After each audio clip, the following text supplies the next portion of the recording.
I'm doing research on the evolutionary adaptations of the human body for our particular mode of locomotion, that is walking on two legs.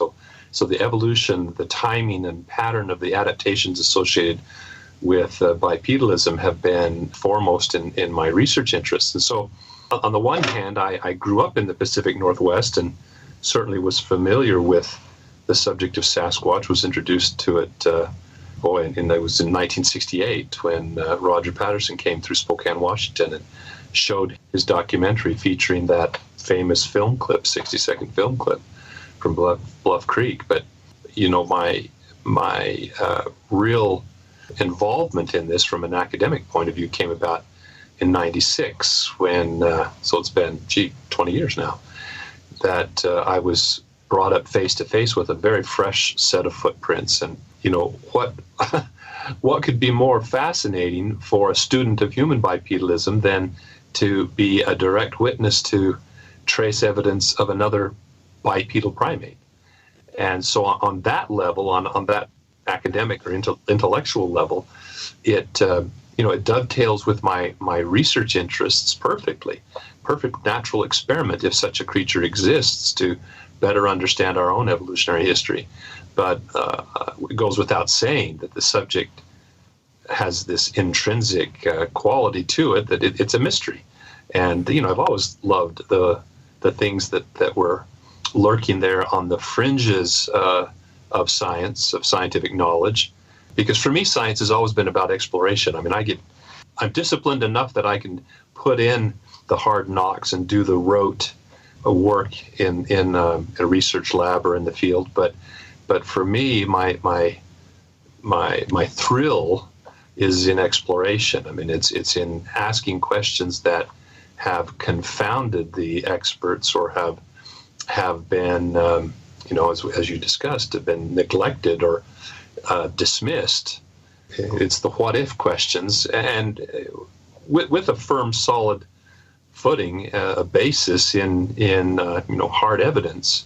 I was once confronted by a past department chairman who chided me by saying, "Well, after all, Jeff, these are just stories."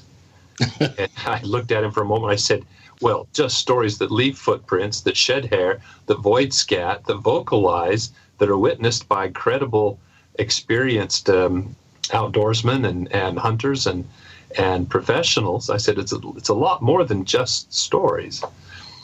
And good comeback. Yeah. Well, for all the good it did. Well, we'll get into this later, but I'm sure there is some blowback from expressing an interest and being public about it. It's one thing to have a private interest and have it be kind of a closet subject that you're researching. It's another thing to dovetail your work with other investigators, field people, ask for samples and be very public about it. And, I want to get into, that's a whole subject in and of itself. But before we get too long down the road here, we just have a couple of minutes left for the segment. But you mentioned seeing back as a kid, seeing the Patterson-Gimlin film. Where do you come down on the whether that's a legitimate piece of visual evidence or a well-executed hoax? I'm absolutely 100%, 99.99% convinced that is absolutely legitimate. I mean, I've looked at it from so many different angles. If I had nothing but the footprints that were documented on that scene, let alone the film that shows the correlated actions of the foot of the film subject, whatever it may be in everyone's mind, I would be on that basis alone convinced. But adding to that, as I said, the depiction of the actual subject, not only the actions of the foot during those several steps, but the anatomy from head to toe. I mean, it's a fascinating exercise to just literally go through and examine the anatomy. And I do that with my students sometimes. My physical therapy students, particularly at the last day when we're having a review, as we wrap things up, sometimes I'll pop this up on the screen, and I've got a very high quality GIF of a clip of a loop of this thing, close up, very crisp, very clear. You can pick out individual muscle groups, and I'll have them do that. I'll say, now identify as much of the surface anatomy that you can observe here, And then I go even further and say, now, what is there odd about the way in which it walks? Because we will have discussed the determinants of human gait, right, and some of the parameters of normal human walking. And there are very dramatic and obvious contrasts in the way this thing walks. It's not simply a man in a fur suit. And anyone who says that just doesn't have the wherewithal to evaluate it with any credibility. Right. Plus, the actual trackway indicates an animal of considerable weight. Right. Weight and size, exactly. And so, it's a fascinating. Here we're coming up on the 50th anniversary of that film next year, and we're still having these same conversations. A lot of work has been done. It's interesting that perennially it seems that there are skeptics who take shots at it from various quarters, and invariably it emerges even with more luster than it had previously. Many cases we're able to, with that renewed interest, we're able to go back at it with technologies that weren't available and identify details that were completely unobservable back in 1967 when Patterson made the film, but are there, and with the right technologies can be brought out, can be observed, can be understood better in ways that a hoaxer in 1967 could never have anticipated, let alone have incorporated into that piece of footage. Let's do our break here, guys. We have Dr. Jeffrey Meldrum, and we're looking at the scientific side of Bigfoot research to see what kind of answers we can achieve from it. This is going to be a real special episode, folks, so listen on with Gene and Chris. You're in the Paracast.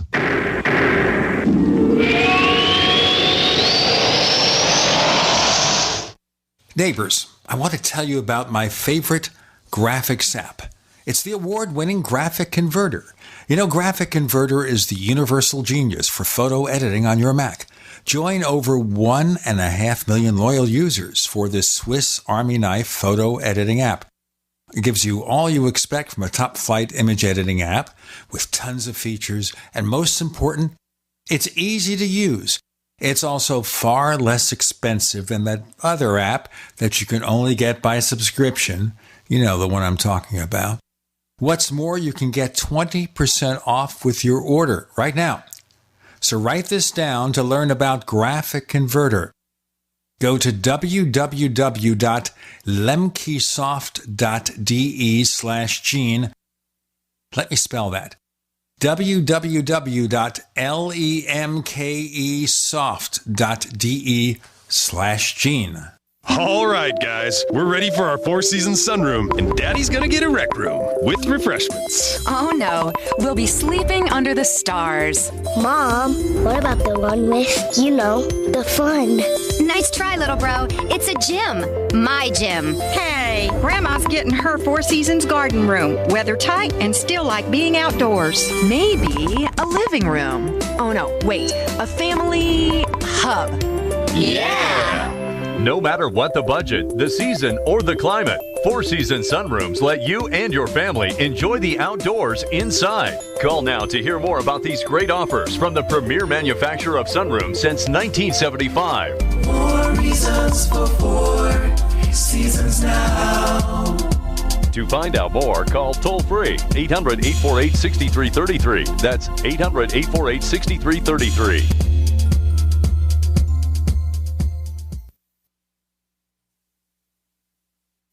Cell phones against our heads every day. But now a landmark U.S. government study confirms increased health risks from exposure to EMF radiation emitted from these devices. The time to protect yourself is now. The solution is Defender Shield. Proudly made in the USA, Defender Shield blocks virtually 100% of EMF radiation emitted from cell phones, tablets, and laptops. Buy now at DefenderShield.com. Use discount code DEFENDER for 10% off. DefenderShield.com, the worldwide leader in EMF radiation protection.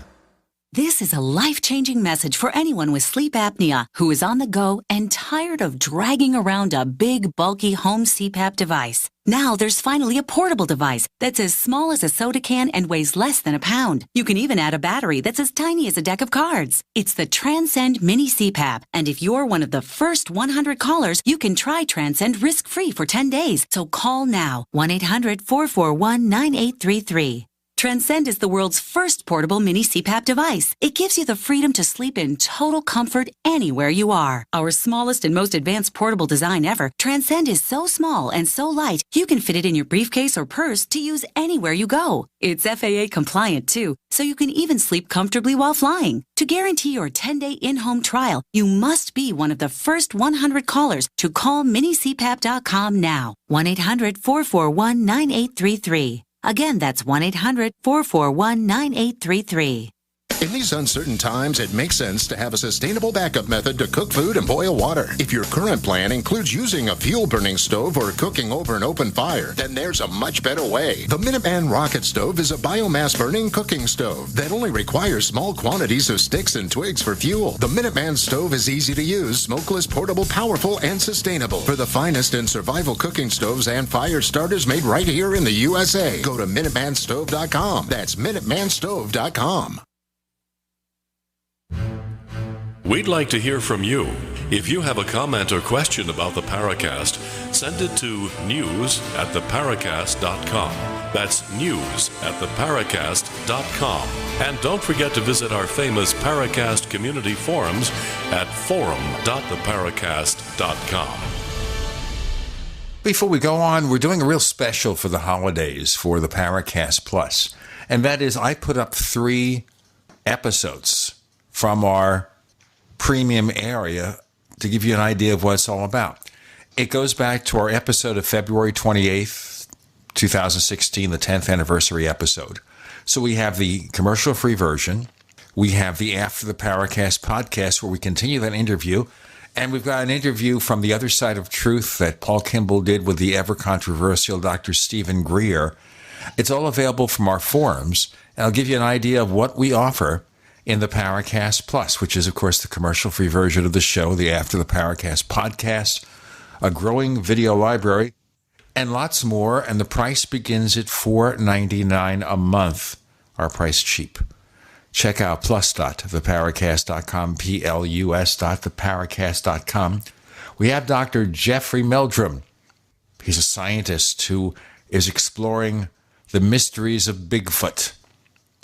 Now, you're pointing, Jeff, to your research into how humans began to walk upright and things like that. Do we think Bigfoot is kind of maybe a lost generation of humanoid that just didn't die off? Well, certainly. The question is where would it plug into the family tree, and how far afield would we go to include it? For me, there are basically, I think, 2 reasonable working hypotheses, and they're simply that. I mean, it kind of gets the cart before the horse to really expend too much energy, other than to establish a sort of a theoretical context for considering it, but about what Sasquatch is before we acknowledge that indeed it exists.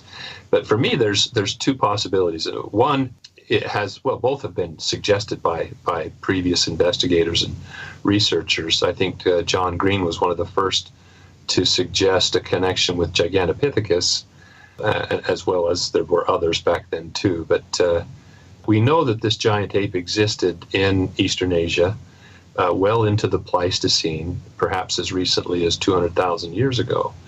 And so in Gigantopithecus, we have something that's the right size in the right place at the right time. But many have pointed out, we only have jaws and teeth. We don't have any postcranial skeletal remains that would determine with confidence whether this creature was upright, standing or not. There are things that, in my mind, tip the scales in that direction. Dr. Krantz made an argument about the angles of the bodies of the lower mandible that has been preserved, which suggest a position of the neck forward between those 2 halves, 2 sides of the jaw.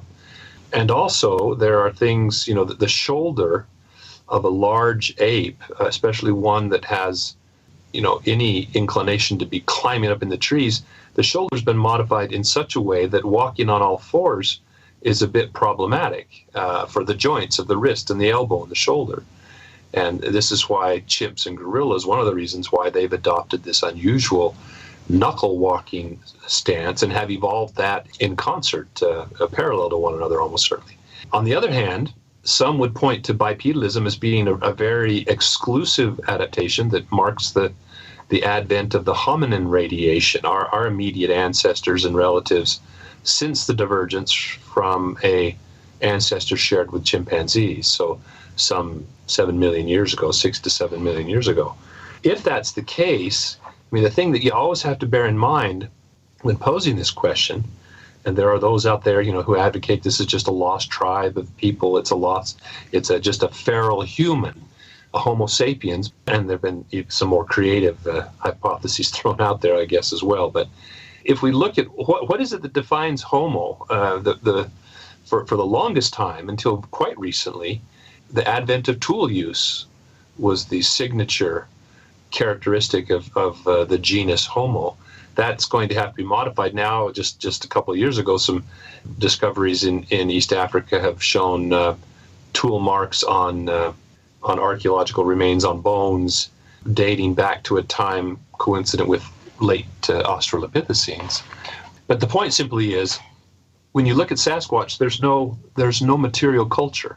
There's no evidence of stone tools or even modified sticks or branches that are used consistently. It's all opportunistic whacking of trees or breaking and brandishing of sticks, in a threat display.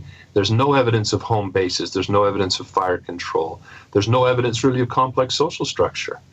Most sightings are of solitary individuals. Most footprints are of solitary individuals or females with offspring in tow. So if it is a hominid, it would have to be a very early radiation, early divergence. Now, one of my predecessors, Gordon Strasenberg, was a strong advocate for Paranthropus. It was an interesting one. Paranthropus shares some of the same kinds of hypertrophy of the chewing apparatus that we see in Gigantopithecus.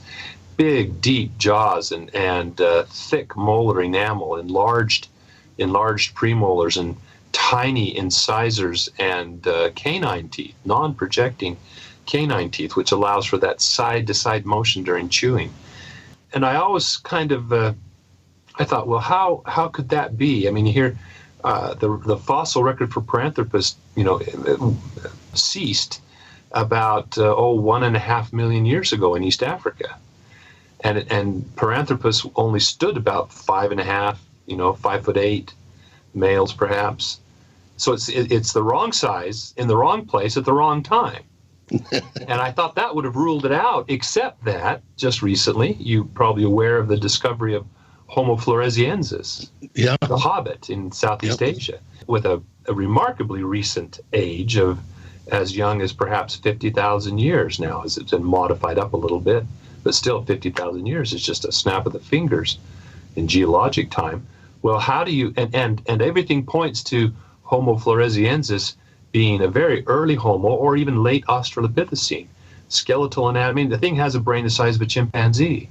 Its postcranial skeleton, its lower limbs, for example, look just like a chimpanzee or an Australopithecine. So how do you connect the dots from a late Australopithecine, early Homo in East Africa, or at the very best, perhaps in Asia Minor, making its way all the way to Southeast Asia without leaving any fossil record in between that we've discovered yet? Yeah, there's so much that we don't know. Yeah, absolutely. So anyway, so that's not out of the question at all either. Something like a robust Australopithecine that as its range spread across South Asia into Eastern Asia, could have achieved gigantism, just as so many other mammals did during the early Pleistocene, and expanded its range into North America, or Gigantopithecus would be another. So those are my we know it guesses. could go the other way because the hobbits actually sort of devolved in terms of their size, probably because of the environment, and they became smaller to adapt to their environment. Let's do our break, guys. Yeah, we've got more to come with Dr. Jeffrey Meldrum and Gene and Chris. We're learning a lot. The scientific look at Bigfoot and the possibilities. With Gene and Chris, you're in the Paracast.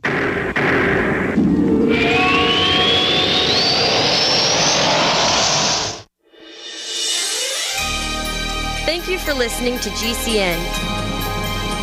Be sure to visit GCNlive.com today. The EPA says the air in our homes is up to 5 times more contaminated than outside air. The solution is not just to filter your air, but detox it. UVforlife.com now offers a doctor-recommended UVforlife.com sterilization unit to kill over 99% of viruses, bacteria, molds, and dangerous chemicals. Go to UVforlife.com. Add promo code GCN at checkout to save $100. That's UV4life.com. UVforlife.com. Don't just filter your air, detox it. Lifetime Grazed 100% grass-fed beef has the health benefits you seek. When compared to conventional beef, it offers good fats while virtually eliminating the bad. That's the result of cattle who never eat grain, ever. Rich in antioxidants, including vitamin E, C, beta-carotene, and CLA. No artificial hormones, antibiotics, or other drugs. For all our fresh, non-cooked products with only 100% grass-fed beef, go to MidasResources.com. Use voucher code GCN to get 30% off your order. MidasResources.com or find us on Facebook. Hi, Peter Vaccaro for ParanormalDate.com. Are you looking for love in all the wrong places? Now you have a chance to change that by signing up for free at ParanormalDate.com. This incredible dating site puts people of like minds together. People who are interested in the strange, the unusual, mysteries, ghosts, UFOs, and the afterlife, and so much more. ParanormalDate.com was developed for you, people seeking a viable alternative to the other dating services. You can join for free by going to ParanormalDate.com, and if you decide you like it and want to connect with people, use the code GEORGE for a substantial discount. Mark Rawlings, president of ParanormalDate.com, says so many people hunger to share their experiences about the paranormal, the unexplainable, or the afterlife, and so much more, and this is the source for them to meet and share that common interest. So sign up for free at ParanormalDate.com, ParanormalDate.com, and use the code GEORGE if you decide to connect with someone you like. Are you happy washing your hands with harsh chemicals? Are you happy doing laundry with detergents? Are you happy paying high prices? Find your happiness with Pure Soap. These all-natural, earth-friendly Pure Soaps are the very best you've ever used. Buy in bulk. Get a 12, 36, or 48-month supply, or get items individually and still save big. You're getting soap products twice as good as what you're using now, earth-friendly and natural soaps. Your family deserves the best. Happiness is 5starsoap.com. Why not put your money up the drain for a change? See them at 5starsoap.com or call 1-800-340-7091 for a catalog. Cal Ben Soap Company can save you thousands of dollars and give you good old-fashioned real soaps that are triple concentrated. Soaps made from vegetable and coconut oils. See their full selection of soaps at 5starsoap.com. That's F-I-V-E starsoap.com. Or call 1-800-340-7091 for a catalog. Is negative content or comments on the web affecting your personal or professional reputation? Unfavorable comments, embarrassing pictures, videos, legal documents, and negative articles can ruin your personal life, your career, or your business. It happens a lot, and it's just not fair. But what can you do? ReputationDefender.com can help protect your good name. Get a free consultation now. Call 800-831-0771. That's 800-831-0771. Call right now for a free expert reputation analysis. It's easy to squash the unfair attacks with our patented system, and the analysis is absolutely free. Make the best things about you jump out in searches. Protect your personal and professional reputation, your business, and your income. Get your free reputation analysis from ReputationDefender.com right now. Call 800-831-0771. 800-831-0771. That's 800-831-0771. Or visit ReputationDefender.com today.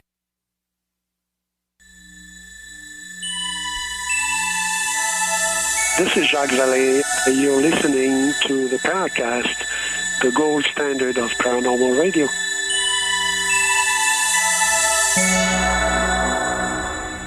If Chris sounds a little bit hoarse there, it's because he's suffering from the creeping rot. It's the Zuni crud. The Zuni crud, the creeping rot. I'm suffering from who knows what.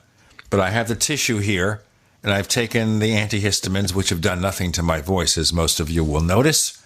And we're plugging on, but we don't have to worry about it because we have Dr. Jeffrey Meldrum here. He will keep us going, even when we run astray.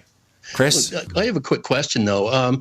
Going through the the report logs and witness descriptions and looking at regional types of Sasquatch or Bigfoot, you do tend to see size variation, variation in description of how muscled they are. Some appear to be smaller in stature, like the skunk apes, for instance. The wild man or the Almasties, for instance, or seem to be a smaller version. How can we account for what appear to be different types? Right. Well, one of the things that has started to take shape and a theme that I've been pounding the drum about that is altering the anthropological community's perception of the place for this notion rests on two principles. One is that there's a growing appreciation, and this has been happening over the past 3 or 4 decades now, that the hominid niche is not an exclusive club, as was once thought. It was once believed that it was such an odd combination of adaptations, there could be only one species in it at a time. Now we know that from a burgeoning I guess is a relative term, but a growing fossil record of hominid evolution, that there were multiple species coexisting across the landscape at any given time in the past. So if you could step in a time machine and say, go back 2 million years to East Africa, you might bump into at least, right now are known at least 4 species of hominid.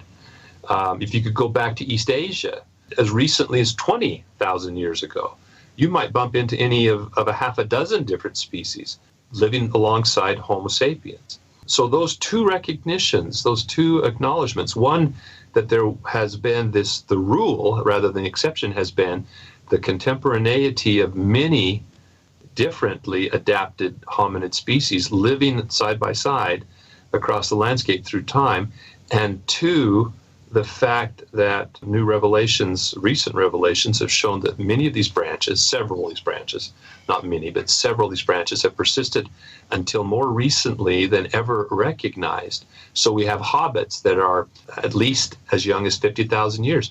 We have just recently a mandible of a Homo erectus was dredged up off the coast of Taiwan in a fisherman's net, and it was dated to 10,000 years ago.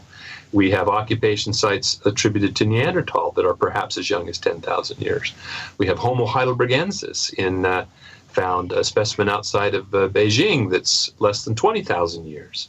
I mean, these were dates that would be unthinkable in the recent past. So why, in the face of that mounting evidence, on the one hand, and on the other hand, in the face of so much evidence and so much ethnographic tradition that there were several types of wild men, as you pointed out, the very Neanderthal-like Almasti, the little Australopithecine-like hobbit, or perhaps orang pendek, the modern or the recent equivalent, the Himalayan Yeti, that all evidence, the best evidence, points to a divergent big toe that would suggest it's a much more ape-like form, still inhabiting the subtropical to temperate forests of the Himalayas.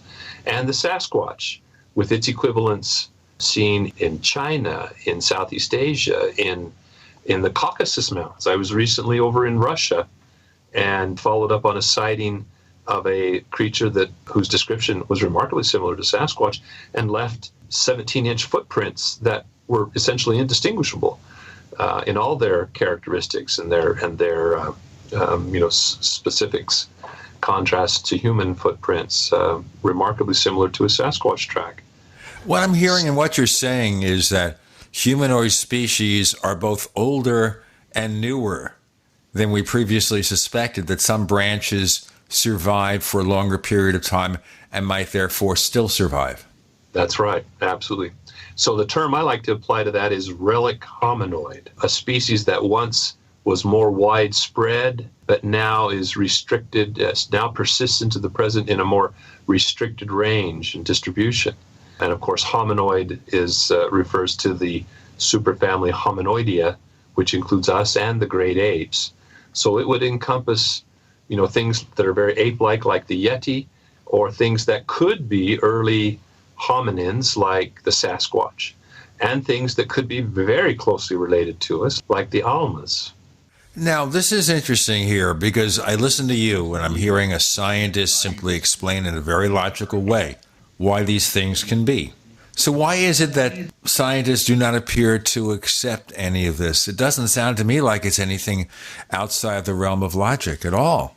Well, that's the case that I've been trying to make. Like I said, I've been beating this drum for quite a number of years, and now the evidence is becoming sort of overwhelming. It's undeniable, but some lessons are slow to be learned.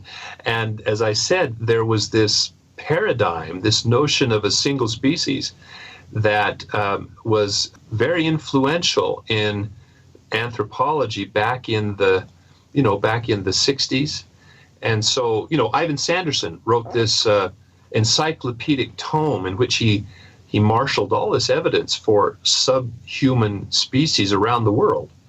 But when he presents that to the academic community in 1961, when it was published, that was right at the heyday of the notion that there could be only one hominid species at a time. And it was only subsequently in the 70s that the fossil record began to expand to the point that it was, just undeniable that there were multiple species coexisting, that it wasn't an exclusive club. And it's just been slow for that to finally take root. And even with the acknowledgement of that, it still was felt, basically the argument was just drop kicked further down the pike, kick the can down the road to apply to modern humans. Well, modern humans, because of our culture and our technology and our intelligence, we have driven all these other hominids to extinction. Well, that's a big assumption when we have footprints and visual sightings of hominoids in Eastern Asia and Asia Minor and Siberia, when we have reports of Sasquatch in North America, and we have reports of little people, the orang Pendek in Southeast Asia. I mean, that's the point. So you forgot the yowie. The yowie, the yowie is a little bit radioactive for me. My expertise is in footprints, and there still hasn't been presented a convincing footprint case, a case based on footprint evidence that we have a hominoid or a hominid in Australia. So what exactly we're dealing with there? It's one that fascinates me, and I've read widely on it, but I've always kind of dropped a little bit. I'm not sure exactly yet. I haven't followed my train of thought out to its conclusion as of yet.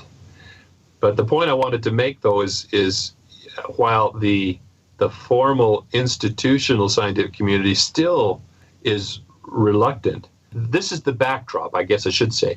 But there is also another veneer, and that is this notion of skepticism and the misplaced label of pseudoscience when it applies to the search for Sasquatch and other relic hominoids. And that is another issue that we've had to deal with, is, the show me the body, the mantra that Michael Shermer likes to chant. Right. They want the conclusion before the evidence is analyzed. Right. We'll have more to discuss with Dr. Jeffrey Meldrum. And Gene and Chris, you're in the Paracast.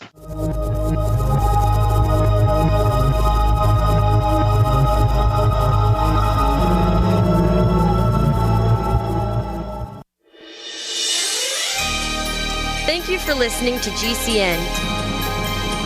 Be sure to visit GCNlive.com today. We also have swag. We have all these exclusive Paracast things that you can buy. We've got 60 or so different items, and entails t-shirts, sleeves for notebook computers, iPad cases, mouse pads, the Paracast Jumbo tote bag, all sorts of t-shirts and jackets and stuff like that for men and women. We have a Paracast aluminum water bottle. All this stuff, you go to store.theparacast.com, store.theparacast.com. What makes it special is that the items are the best quality, great t-shirts, fabrics, and they have our official logo on them. That's what makes them special, in multiple sizes and colors. We even have stuff for children, stuff for women, stuff for men. We have all sorts of sizes, like small up to X large. A lot of good stuff. That's the swag from the Paracast. If you go to store.theparacast.com, stop by and take a shopping tour. Don't know what contaminants are lurking in your water? Time to get a ProPure. Take advantage of ProPure's holiday sale. Save 25% on all ProPure water filter products. Sale's good through December 31st. There's a ProPure water filter for you. Visit your authorized ProPure dealer for details or ProPureUSA.com. That's ProPureUSA.com.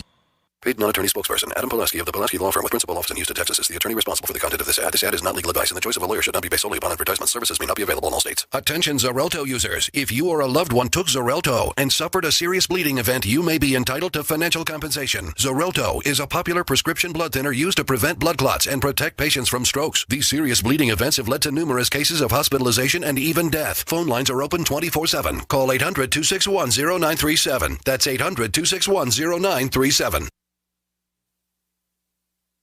Is there a stock market bubble in the making? You need an early warning system for your investments because you've worked too hard to be surprised by your money.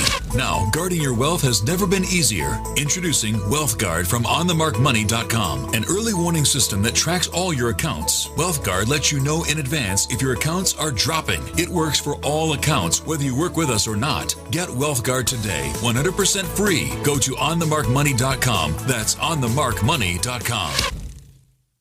What would your life be like if you woke up each morning with new vitality, feeling better than you have in years, and you noticed a difference in your sleeping patterns, blood sugar levels, and had a sense of well-being overall? There's something that is changing thousands of people's lives, and you could be one of them. It's called Heart and Body Extract. Sharon Harris, co-creator of Heart and Body Extract, talks about the positive effects of Heart and Body Extract. What happens with the formula Heart and Body Extract is it's giving the body the necessary vitamins, minerals, amino acids, enzymes, and phytonutrients so the body will heal itself. And yes, the body does have the ability to balance blood pressure, balance cholesterol, clean and unclog the arteries. It can also work on balancing the circulation for diabetics. So the body is an amazing thing. It simply needs some help so it has the tools to heal itself. Heart and Body Extract gets results. To order your 2-month supply, call now, toll free at 866-295-5305. Order online at hbextract.com.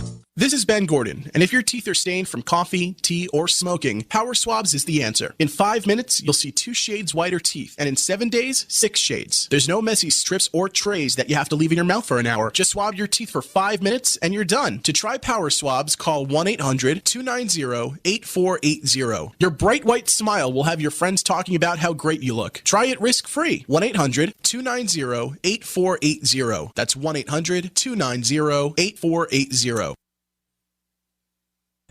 Hello, this is John Burroughs, one of the witnesses to the Rendlesham UFO incident. You're listening to the Paracast, the gold standard of paranormal radio.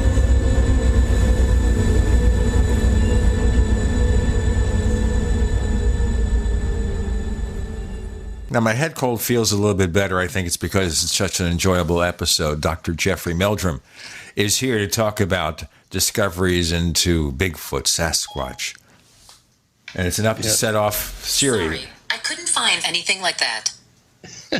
You're not looking, Siri. That's the problem. This has been happening more and more lately. I think it's some kind of psychosomatic ailment or some kind of paranoid or paranormal phenomenon. But seriously speaking, Jeff, is it possible at this point in time to even estimate the population of these creatures around the world? I mean, how many would it take to produce an occasional sighting, and how many would we need to just have evidence all over the place? Right. Well, I have not tackled that issue on a global scale, certainly, but just to give an example on a more local scale, because I'm often asked this, how many Sasquatch do you think there are? And I always try to emphasize the rarity, and the comeback is always, well, how do you sustain a viable reproductive population? Well, that's a real nebulous concept. And, if you dig a little bit, you'll find that there is no standard, there's no scale, really. It depends entirely upon the genetic load the genetic, deleterious recessive load that a population bears, which if it's high, then that precipitates, inbreeding depression. You don't marry your cousin because the chance of the two of you having some harmful recessive gene cropping up in your children then becomes statistically very high. But if your gene pool is fairly free of those kinds of mutations, then a population can muddle along just fine. Mountain gorillas went through a bottleneck where their population was reduced to below 200. And they've rebounded now. I think there's between 600, 800, with no signs of deleterious effects of inbreeding. Their gene pool could tolerate that. Now, one rule of thumb, if you do some research or dig into that's thrown out by some for vertebrates, would be about 1,000 individuals to have a reasonably viable population. Well, that's easily accommodated in North America for Sasquatch. Yeah. Little exercise, and I won't go through the whole thing with you here, but we have some suggestive evidence from which we can infer that being solitary, they probably have a very large range given the habitat. Depending on the habitat too, how that range may vary considerably. But let's say 1,000 square miles, and in that 1,000 square miles, a solitary male may defend or patrol an area that overlaps that of some females. So say in 1,000 square miles, there's one dominant male and one or two, maybe three females, and probably a couple offspring in the mix there. Let's just say 5 individuals. Well, if you look at a map of Idaho, and also bear in mind one more factor, there's a pretty good correlation, it seems, between credible Sasquatch sightings and precipitation. It seems that these creatures require a habitat that's is associated with about 16 to 18 inches or more of precipitation. So more temperate. Yeah, temperate but moist. They need moist forests. The core habitat seems to be Douglas fir forests, in a rich understory, say with blueberry and other fruiting shrubs and so forth. There has to be water. They seem to be pretty wet apes, require wet habitat. But in any case, you look at Idaho, how many 1,000 square mile plots could you fit into the areas of Idaho that have a suitable habitat associated with that kind of rainfall? Well, there's about 12, maybe 14. That's going to vary, obviously, with surface area, given topography, and given patchiness of the habitat, et cetera, et cetera. These are very coarse numbers. But if that's in a ballpark, 5 times 12, there's only about 60 Sasquatch in the entire state of Idaho. There's 20,000 black bear in Idaho, by comparison. Right. That could also explain why we haven't found skeletons, why we don't find more evidence, physical evidence of their passing, shall we say? Because if you add to those numbers the fact that they are probably long-lived, large apes, and there's a good correlation, positive correlation of longevity with body size, so they could live to be 50, 60 years old easily. So of those 60 that are in Idaho, how many of them are in their golden years that are going to die a natural death because they wouldn't have any natural predators? There's not many things that would give an 800-pound gorilla cause for concern out in the forests of North America. So, how often is a death even going to occur in Idaho, for example, using our case? It may be at one in 10 years. And so what are your chances of finding that one body that has secreted itself off in some nook or cranny because it was feeling sick or decrepit or old and died, removed from its surroundings? When you think in terms of that degree of rarity, then the objections to the lack of that definitive physical evidence aren't really so damning after all. Right, but if there are no predators directly and no impediments to population, wouldn't that population grow over time somewhat? Well, not necessarily, because the rate of reproduction is very low in large apes. So you look at, say, orangutans, just as an example, a female will only give birth every 6 to 8 years, and they're very slow to develop. So that whole life history cycle, it's not like rabbits or rats reproducing, or even deer or elk reproducing, or even bear. it's, potentially 4 times. I think bears' life expectancy is somewhere between, 20 and 30 years. So this is twice to 3 times that length with a much lower rate of reproduction. So no, I don't think it would. And it's not to say even without natural predators, there's accidents, there's illness, there could be starvation due to hard winters or whatever. But yeah, and of course then we've got, anytime you add to the mix habitat degradation and fragmentation, that's also going to affect the ability of especially these lone solitary individuals to find a mate, to get together for procreation. And so, no, I don't think we would expect burgeoning populations. This is the challenge of conserving the other great apes.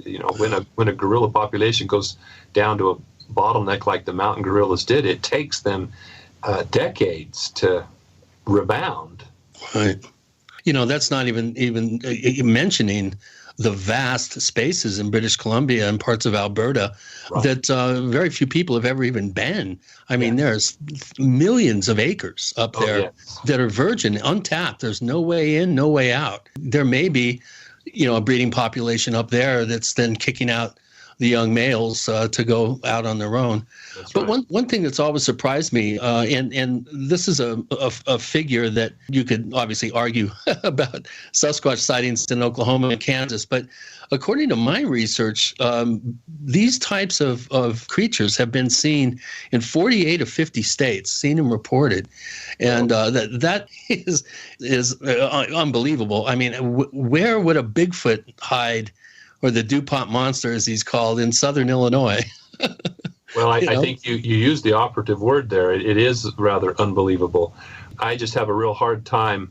If you open up a field guide to mammals, Peterson's Field Guide to Mammals, and turn to the range map of black bears, which are another large omnivore, while they may partition that niche, I'm sure they partition that niche a bit differently. Still, they have some of the basic habitat requirements that we've associated with Sasquatch. Look at the range distribution there, and it doesn't cover 48 other states. Right. And so I always challenge the would-be reporters to corroborate their visual sighting with footprint evidence. And even the footprint evidence has to be examined carefully.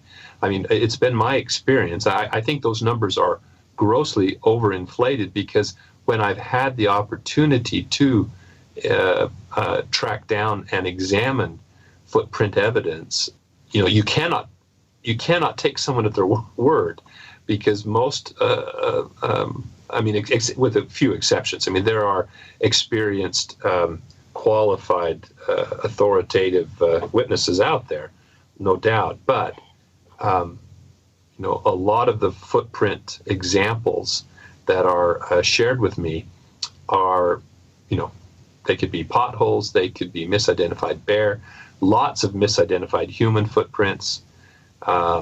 It just requires that I really look at that. So I can't take those reports on paper at face value, and especially then a visual account where all you have is the ability of that individual to describe their experience.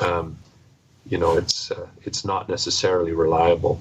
We've got more to come with Dr. Jeffrey Meldrum and Gene and Chris. You're in the Paracast.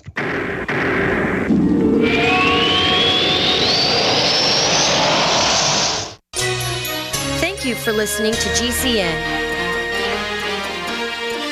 Visit GCNlive.com today. Attack of the Rockoids has been well received by critics and readers alike. It's a thrill-a-minute story you'll never forget. A former U.S. military intelligence officer is haunted by intense dreams about a beautiful woman pleading for his help after a terrible battle in outer space. But the dreams turn out to be true and thrust him into a telepathic love affair with a woman whose faraway planet is intent on destroying the Earth. And now the gripping tale continues in The Coming of the Protectors.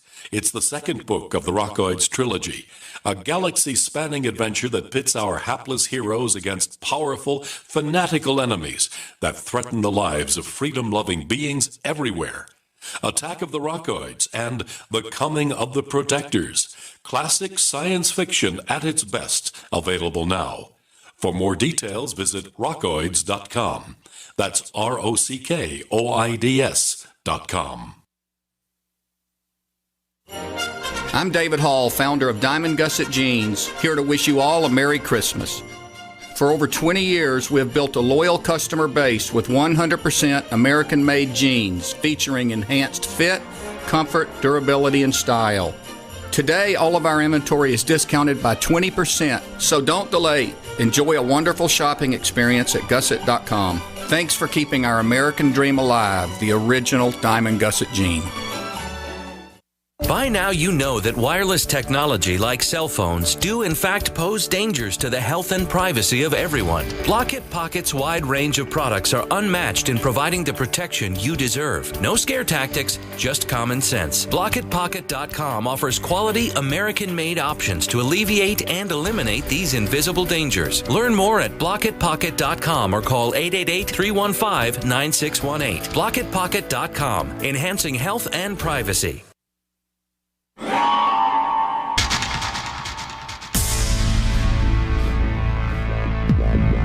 Welcome back to the Paracast, the gold standard of paranormal radio. And now, here's Gene Steinberg.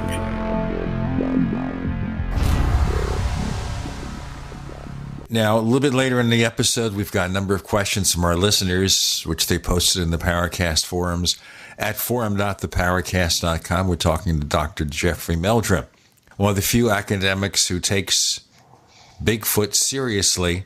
Now, with all this stuff and all this logic you're presenting us, why is it that science isn't giving it more attention? It sounds to me like just a natural evolution of their studies of different species of humanoids and other creatures. Right.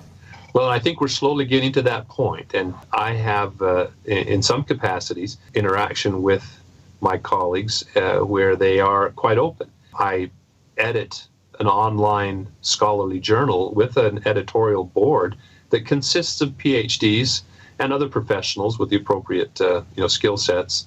I also, in that capacity, recruit reviewers or commentators on submissions to that journal.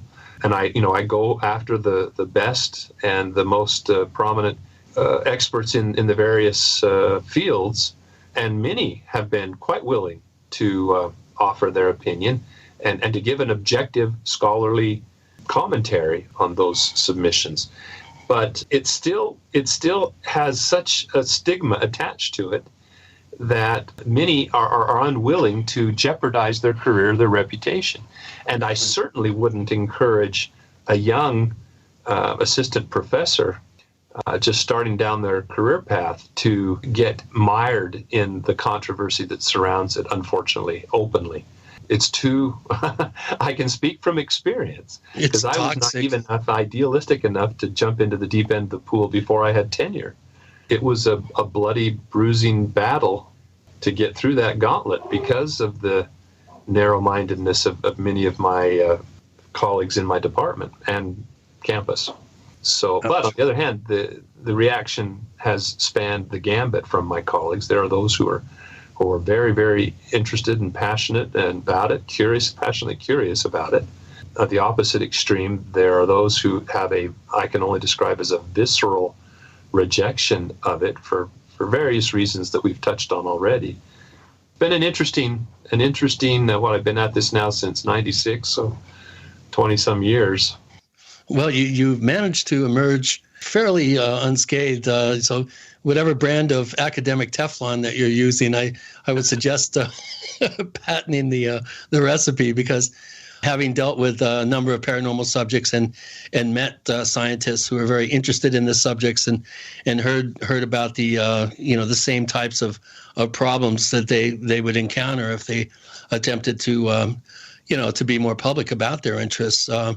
These are toxic subjects. Anytime you have subject areas that are rife with hoaxing, rife with, shall we say, a good science procedure and the scientific method not adhered to properly, you're going to run into some real pushback and reluctance, I think, on the from the mainstream.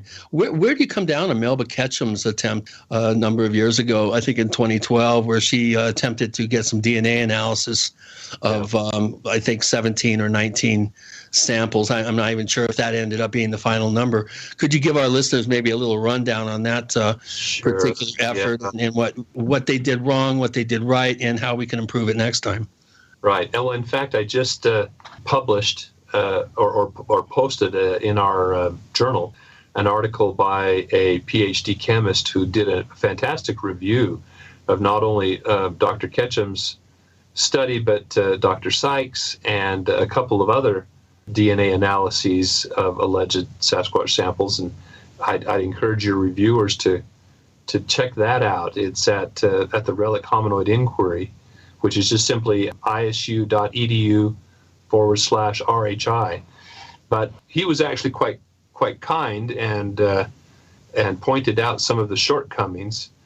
I, at this point, not so generous in my assessment of that whole thing, having been involved with it, well, not involved with it, but having been observing it from the sidelines pretty much since her first exposure to the Sasquatch subject. But in short, because we don't have much time, and I hate to spend too much time on this, absolutely no credibility whatsoever. Nothing in that report is really reliable, or none of the conclusions, let's put it that way, and interpretations of the data, insofar as the data is reliable and actually describing novel sequences. Like I said, we could spend the whole hour talking about it. But I mean, you mentioned the number of samples, so I'll just comment on that. I think it was in excess of 100 samples. Oh, 100! Wow. Yeah, but every one of which, at least as reported, yielded Sasquatch DNA in her assessment. Now, I've screened dozens and dozens of hair samples that have been submitted to me, and probably 10%, if that, are primate hair. And the question is simply whether it's human or whether it's potentially Sasquatch. And there are some characteristics that, including being uncut. Most human hair samples that you pick up have been cut at some point, and the end shows that process having taken place. But by far the majority are of common forms of wildlife. People don't recognize or realize that hair persists in the environment to a remarkable degree. Yeah, it's resilient. It's very resilient, and so the odds, to illustrate that, there's a great book on tracking, and Elbrock. He talks about hair in the final chapters of his book, and when he has students out in the field and they stop for a lunch break, he won't let them stand up until they pick up 10 strands of hair. And once he says, at first it seems like that's impossible, but once you get a search image for these fibers, you start finding them all over the place. I mean, they're just everywhere. And so when a witness out there, a would-be witness, whether they actually did encounter a Sasquatch or not, presumably in association, plucks a hair from a fence or from a branch of an overhanging branch of a tree, they may think that was left by what they saw, but chances are it's been there for quite a while, and it could be some of anything. So that the fact that she claimed that all of her samples were Sasquatch was I had no idea that she had said that. And one of the samples that held a central position in her whole analysis enmeshed her study with the remarkably dubious experiences of Justin Schmea, the supposed killer of a Sasquatch in California, and I was involved with that from very early on, and it became very obvious that there was no credibility there, and that the sample that he'd collected was not primate. And all I had to do was look at it under a jeweler's loop, and could tell you that it was fur. It was not hair of a primate. It was fur at the time, I thought it was most just looking at it visually with a 15-power loop was probably something like a coyote. It turned out it was bear, as was confirmed by 2 independent labs separately.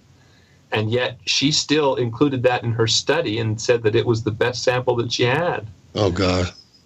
Yeah. Ouch. So, yeah, it was unfortunately it was a huge distraction, both that study and because that prompted me. I mean, my principal objective in the field was to garner tissues from which we could do DNA analysis. And so when she claimed that she had, dozens and dozens of samples already submitted to her, I kind of pulled back on our field efforts and focused. It wasn't a waste of time because I focused attention on things like launching the relic hominoid inquiry and our virtual footprints archive and other sort of laboratory-based studies and analyses to further those.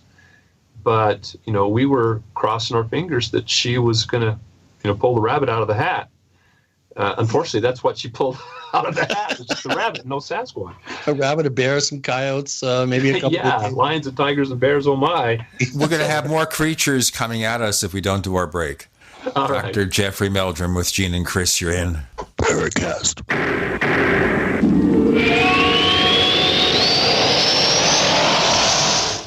Neighbors, I want to tell you about my favorite graphics app. It's the award-winning Graphic Converter. Graphic Converter is the universal genius for photo editing on your Mac. Join over 1.5 million loyal users for this Swiss Army knife photo editing app. It gives you all you expect from a top-flight image editing app with tons of features, and most important, it's easy to use. It's also far less expensive than that other app that you can only get by subscription. You know the one I'm talking about. What's more, you can get 20% off with your order right now. So write this down to learn about Graphic Converter. Go to www.lemkesoft.de/Gene. Let me spell that. www.lemkesoft.de/Gene. Hi, this is Dr. Joel Wallach, the Dead Doctors Don't Lie guy. Have you ever wondered why farmers can keep their livestock lean and healthy just by feeding them minerals in a nutrient-dense diet? Before market, they cut off their minerals, leaving them to crave high-calorie grains to fatten them up. So if weight control is this easy, why does the medical system prescribe invasive surgical gastric bypass for humans? The truth be told, according to research, you can avoid over 900 different diseases just by getting 90 essential nutrients daily. Check us out on the web at sonsoflibertyteam.com. and order your Healthy Start Pack and get your 90 for life. Or dial 855-301-TEAM. I said essential, not optional, and every day. Easy. 90 for life on the web at sonsoflibertyteam.com. Or call 855-301-TEAM. That's 855-301-TEAM. That's 855-301-TEAM. Check us out on the web at sonsoflibertyteam.com. At sonsoflibertyteam.com.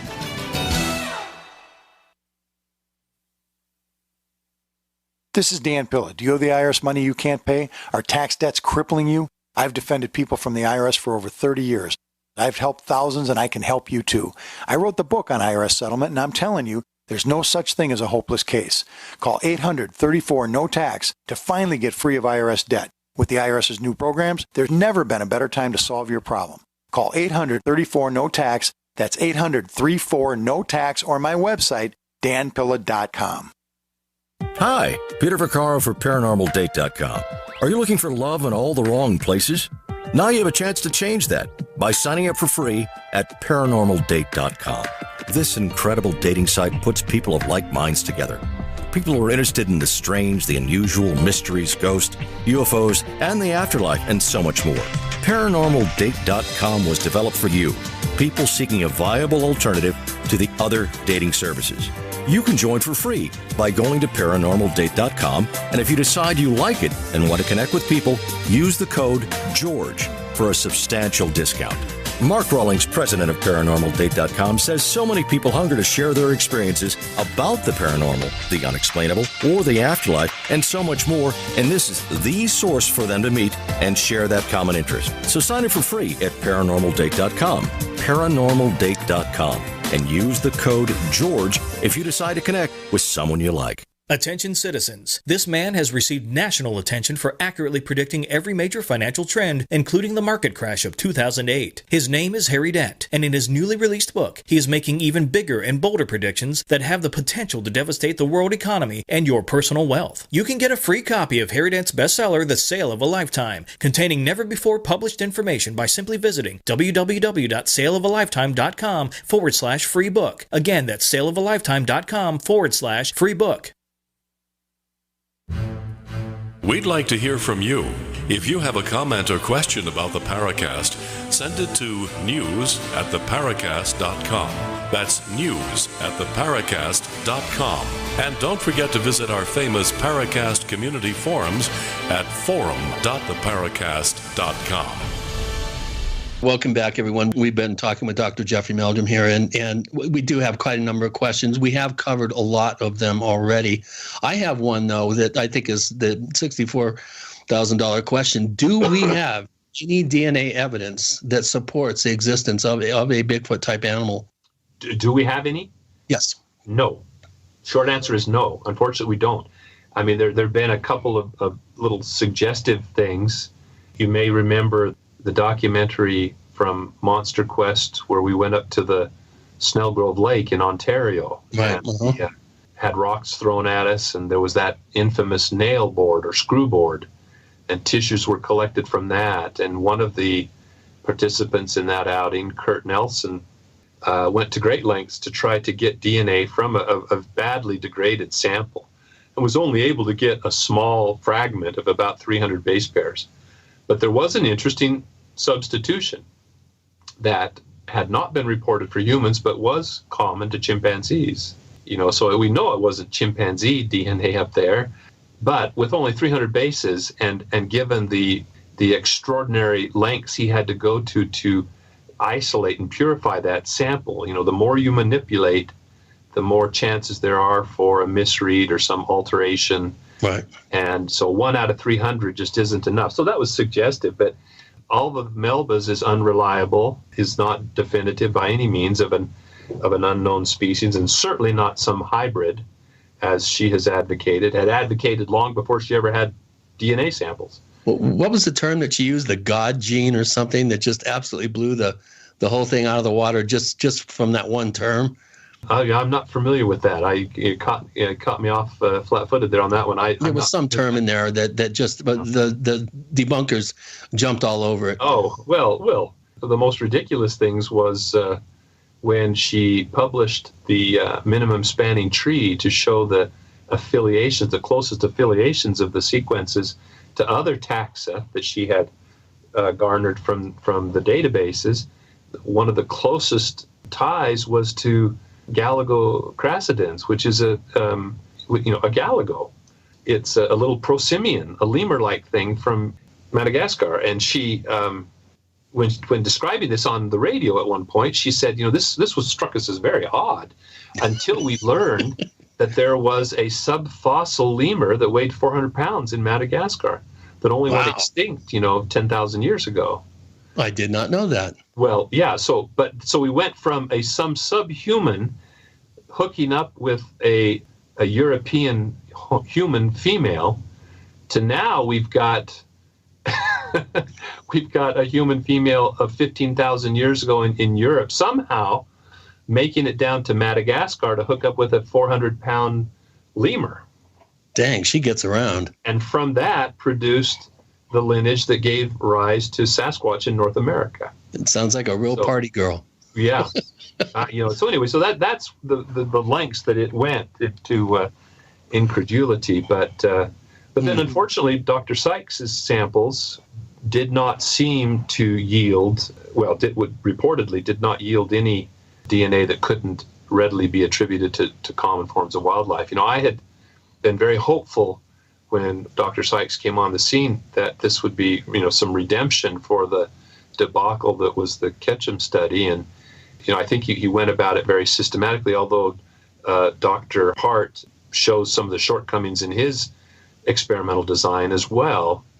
But nevertheless, I had offered to, as I said, when I am given hair samples, there's a lot of chaff there to be winnowed away from the kernel. And I offered to screen the samples because I knew that if he put out a call for specimens, he'd receive everything under the sun, And why waste our time and effort on things that are obviously deer or right? elk? You got to have a filter or some sort of screening process. Focus. Absolutely. Focus your beam a little bit here. And he didn't want to impose any preconceptions on the sampling. So as you can expect, his results spanned the gambit, even to porcupine from Texas. And I could hold a porcupine guard hair up to the light and tell you it wasn't a Sasquatch hair. It's that kind of unfortunate waste of time and energy. And but then there were also some other. There were a number of samples that went unaccounted for. There were a number that I personally sent to him that I did screen that matched what we think is the gold standard of morphology perfectly. These were samples that came from, there were a couple from Texas. There was one from British Columbia, one from Washington, I remember. And they just, looked spot on what we think a Sasquatch hair looks like under the microscope. And they didn't seem to be included. So my fear was that there were samples that morphologically were very spot on, but as has been the case in the past, we've been unable to get DNA from them because they have featured like a acellular medulla that makes extracting DNA from a hair shaft without an actively growing bulb or follicle rather challenging. And so I've not followed through with this query to Dr. Sykes, but I suspect that some of the samples that didn't yield DNA went unreported. And in fact, those might have been the most interesting. Interesting how that's the case. Well, yeah. Whatever the case may be, we're still, unfortunately, at home plate when it comes to, we haven't even got to first base yet when it comes to a DNA analysis to demonstrate a novel species by that means. Well, let's get to some of our questions. I have one from F. Workman, who's been a poster at forum.theparacast.com. You go to the question bank and you can write your questions out that we then relay on to our guests. This is an interesting one. A number of cases that I've investigated have featured strange premonitions that the witness has or claims to have had before an encounter. And his question is, some witnesses have experienced so-called paranormal happenings or sensations when encountering Bigfoot.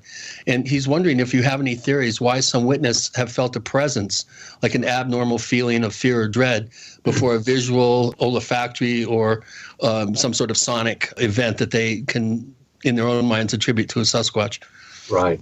Well, short of appealing to a paranormal or parapsychological explanation, if there is a biological explanation, one that I have entertained and have discussed at some length in my book, in the chapter on vocalizations, is the notion of infrasound. And I know that infrasound has gotten a lot of mileage and an embellishment along the way. I think the term of late has been being zapped by a Bigfoot, but there is this interesting combination of factors. We know now that a lot of animals employ infrasonic frequencies in their vocalizations, whether it's to broadcast to their conspecifics over great distance, like elephants, when it was one of the first terrestrial species. Right, they can communicate through 30 feet of concrete. Exactly, and over kilometers of distance. More to come with Dr. Jeffrey Meldrum. With Gene and Chris, you're in the Paracast.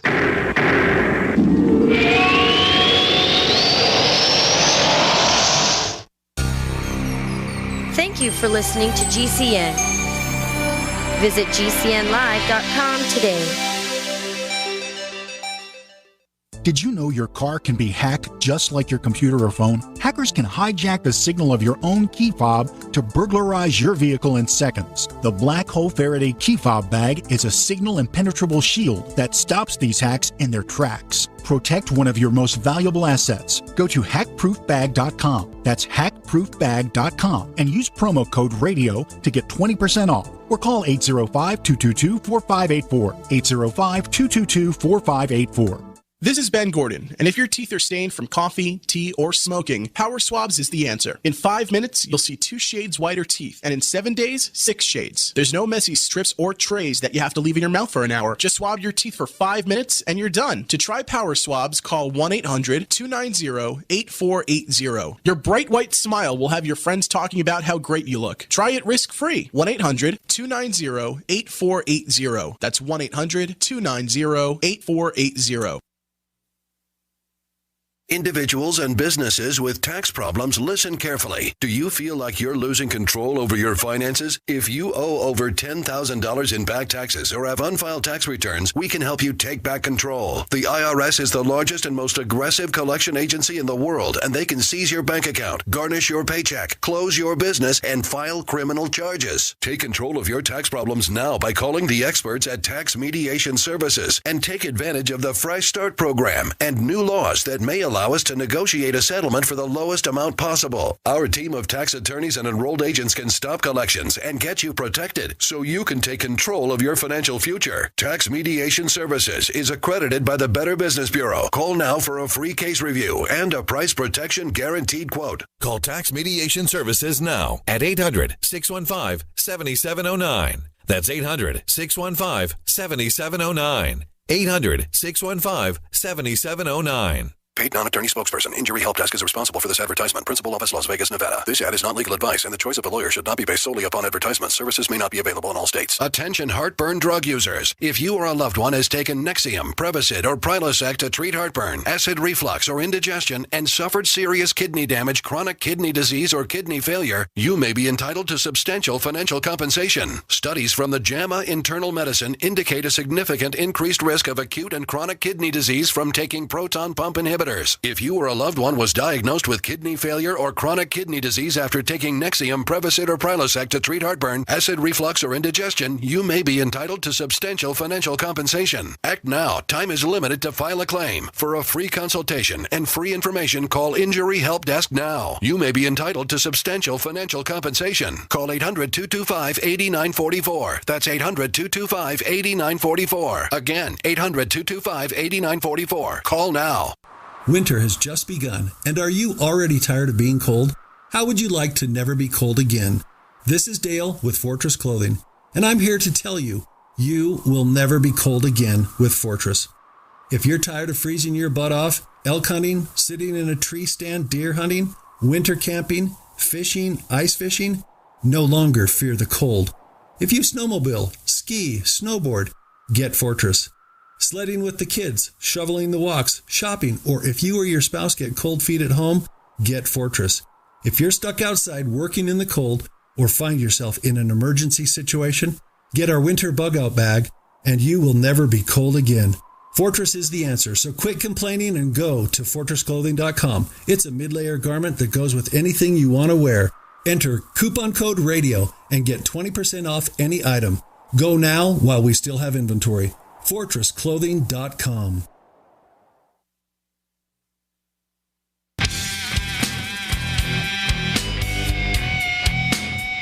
This is Kurt Sutherland, the author of UFO Mysteries, and you're listening to the Paracast. Hey, I heard a commercial the other day for a very respectable advertiser, My Pillow. Get a very comfortable pillow and everything. Moving up in the world. That's, GCN is signing up some mainstream advertisers.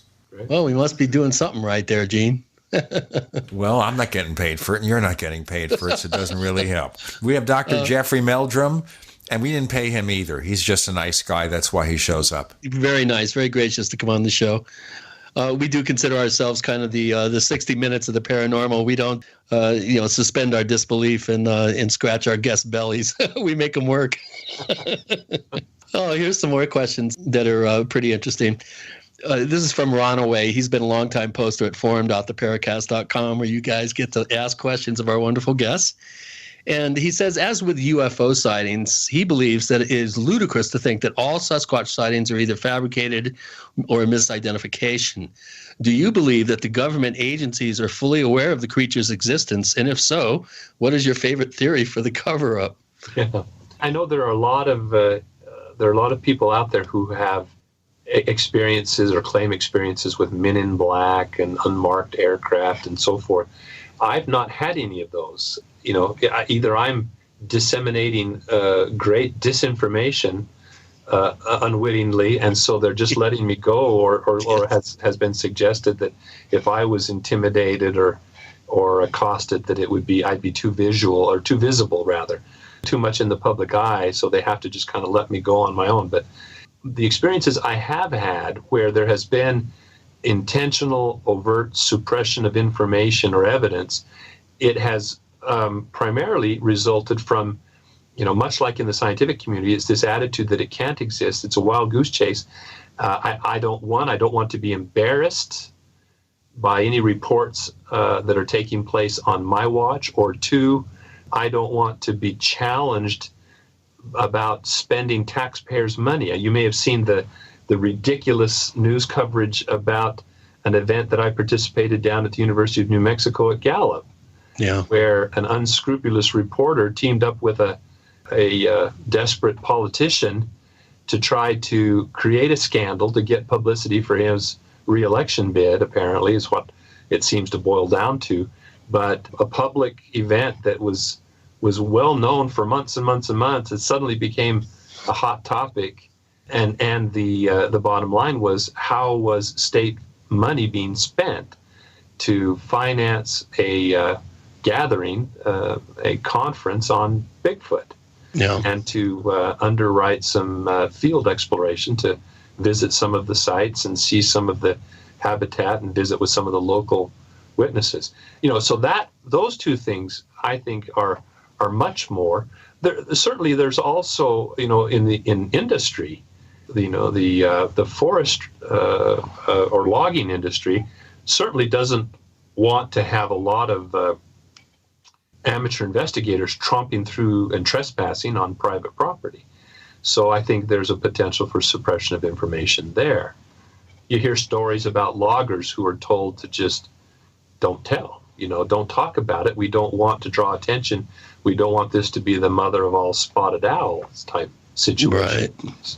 Oh boy, that would be the last thing in the world that Weyerhaeuser would want to deal with. Right. Well, exactly. And so, in the national parks, for example, I know of rangers who've had experiences, but they never reported up the line, and there's because of fear of retribution or criticism or whatever, or some sort of blowback. Look, just like pilots and UFO sightings, the same sort of thing. Right. Yeah, it's very similar. Well, another question from F. Workman is, he's wondering if you've ever had an encounter during one of your investigations, or have you had any other types of so-called paranormal? I put in so-called because it's such a catch-all phrase. Sure. So-called paranormal experiences while investigating the case. Well, I have. In the introduction to my book, I describe one close encounter that was quite interesting. Not a visual encounter, but under the cover of fog that had rolled in off the California coast into the Six Rivers area, we had something rifling through backpacks and brushing against tents and rain flies, but able to just kind of dissolve back into the murk when we'd get out of our tents, but was leaving 16-inch footprints. Wow, that's pretty up close and personal. Yeah. I may have had a visual encounter just last fall. Not in 2015, I was up in Alberta with an investigator there and saw just a silhouetted, what seemed to be a silhouetted figure that was in context of something that had approached our camp, was popping brush, had vocalized, and was reacting to our attempts to talk at it. You'd try to reassuringly speak to it, and suddenly it sounded like a baseball bat was cracked and broken into, that kind of thing. And then it broke from the shadows and quickly walked across the road into the shadows on the opposite side. This being observed through night vision. Not certain. I'd say there's much better than a 50-50 chance that indeed it was a Bigfoot, given the context, especially would up that perhaps, to 70%. Well, where in Alberta was that? It was about midway up, straight west from Calgary, right up against the Rocky Mountains, just north of the oh shucks, just went blank. I'm having a senior moment here. What, around Lake Louise, Saskatchewan River area there? Or? Yeah, roughly. I think that sounds right. Yeah. Oh, that's my favorite place in North America. That is unbelievably beautiful up there. Yeah, it was. It was amazing. And that is, boy, if I was a Bigfoot, that's where I'd want to live. Exactly. I heard years ago a story circulating around the local Washington State Bigfoot community of supposedly a community of Bigfoot right in the center of British Columbia, in a very, very closed off valley, that there was only one way in and one way out, and that there were two huge firs or western red cedars or some huge conifer. Two of them had been pulled down and bowed down and tied together, lashed together like a big McDonald's arch at the entrance to this particular valley, and that there was a sizable community of these creatures living in there, and it seemed to be some sort of central point, and that there actually was a fairly large social group there. Have you ever heard anything like that before? I haven't. No, not to that extent. But again, my question would be, what's the basis for that assertion? Is there right? Is there any evidence to back that up? Well, if I remember correctly, it was a bush pilot that flew over it and was so frightened about it. He did mention it to some people, but never really went to the authorities or went anywhere further with it, because he number one, he was just too afraid for his own reputation, as understandably so, and number two, he felt that he would be doing the community a disservice if he actually ID'd the exact location. And people did try to backtrack his flight path and stuff. I mean, you hear stories all the time. That one was the only one that I've ever heard that talked about an actual group larger than, let's say, a family group, as described by like an Albert Ostman back when he said he was abducted by one and brought to a cave, blah, blah, blah, which I've never really fully kind of embraced that particular account. But how about Jacko? Supposedly in the 1880s, a railroad sideshow kind of a circus allegedly had a juvenile Bigfoot that was on display for a number of weeks. It would be able to wrench apart wood in a very unnatural, impossible way. And for years, I tried to search down some alleged photographs that have been taken of it. Does that ring a bell? It was a Canadian. Absolutely. No, that's one of the classics in the lore. I think the person who's probably done some of the most investigation of that is Christopher Murphy. Let's do our break here, guys. We've got more to come with Dr. Jeffrey Meldrum and Gene and Chris. You're in Paracast.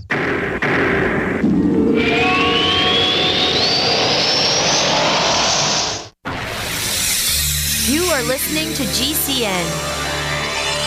Visit GCNlive.com today. We also have swag.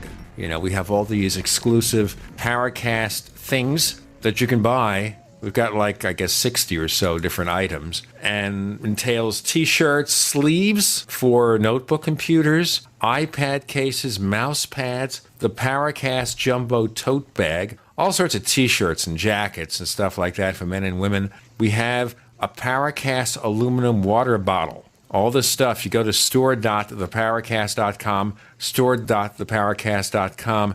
What makes it special is that the items are the best quality, great t-shirts, fabrics, and they have our official logo on them. That's what makes them special, in multiple sizes and colors. We even have stuff for children, stuff for women, stuff for men. We have all sorts of sizes, like small up to X large. A lot of good stuff. That's the swag from the Paracast. You go to store.theparacast.com, stop by, and take a shopping tour. Hi, this is Ted Anderson. I'm here to tell you about GCNtelecare.com, a team of board-certified doctors assisting you 24 hours a day, 7 days a week, 365 days a year. Within 15 minutes of registration, care your family can afford. Revolutionizing the healthcare industry, virtual consulting providing diagnosis of non-emergency medical issues by phone or secure video on computer or smart mobile devices. GCNtelecare.com. Virtual care anywhere. Paid non-attorney spokesperson Adam Pileski of the Pileski Law Firm with principal office in Houston, Texas is the attorney responsible for the content of this ad. This ad is not legal advice, and the choice of a lawyer should not be based solely upon advertisement. Services may not be available in all states. Attention Xarelto users. If you or a loved one took Xarelto and suffered a serious bleeding event, you may be entitled to financial compensation. Xarelto is a popular prescription blood thinner used to prevent blood clots and protect patients from strokes. These serious bleeding events have led to numerous cases of hospitalization and even death. Phone lines are open 24/7. Call 800-261-0937. That's 800-261-0937.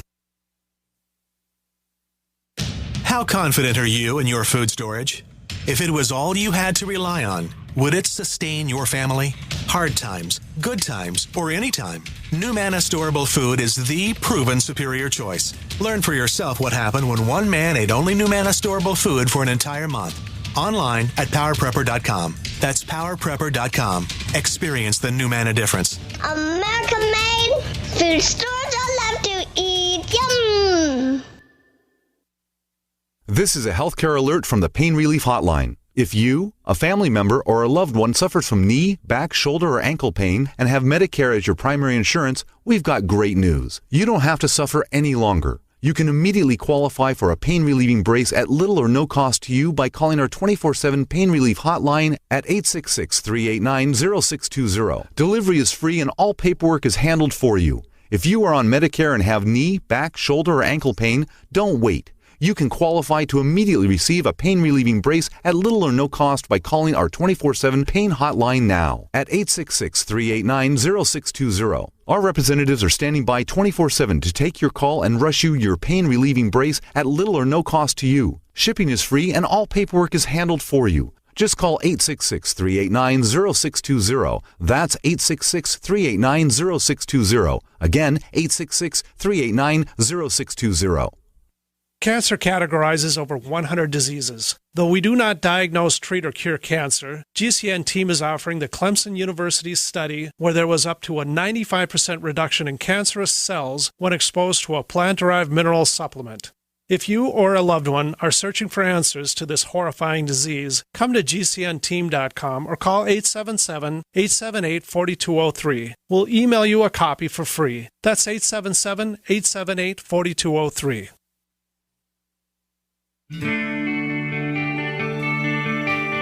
This is Jerome Clark, author of the UFO Encyclopedia and other books. You're listening to the Paracast.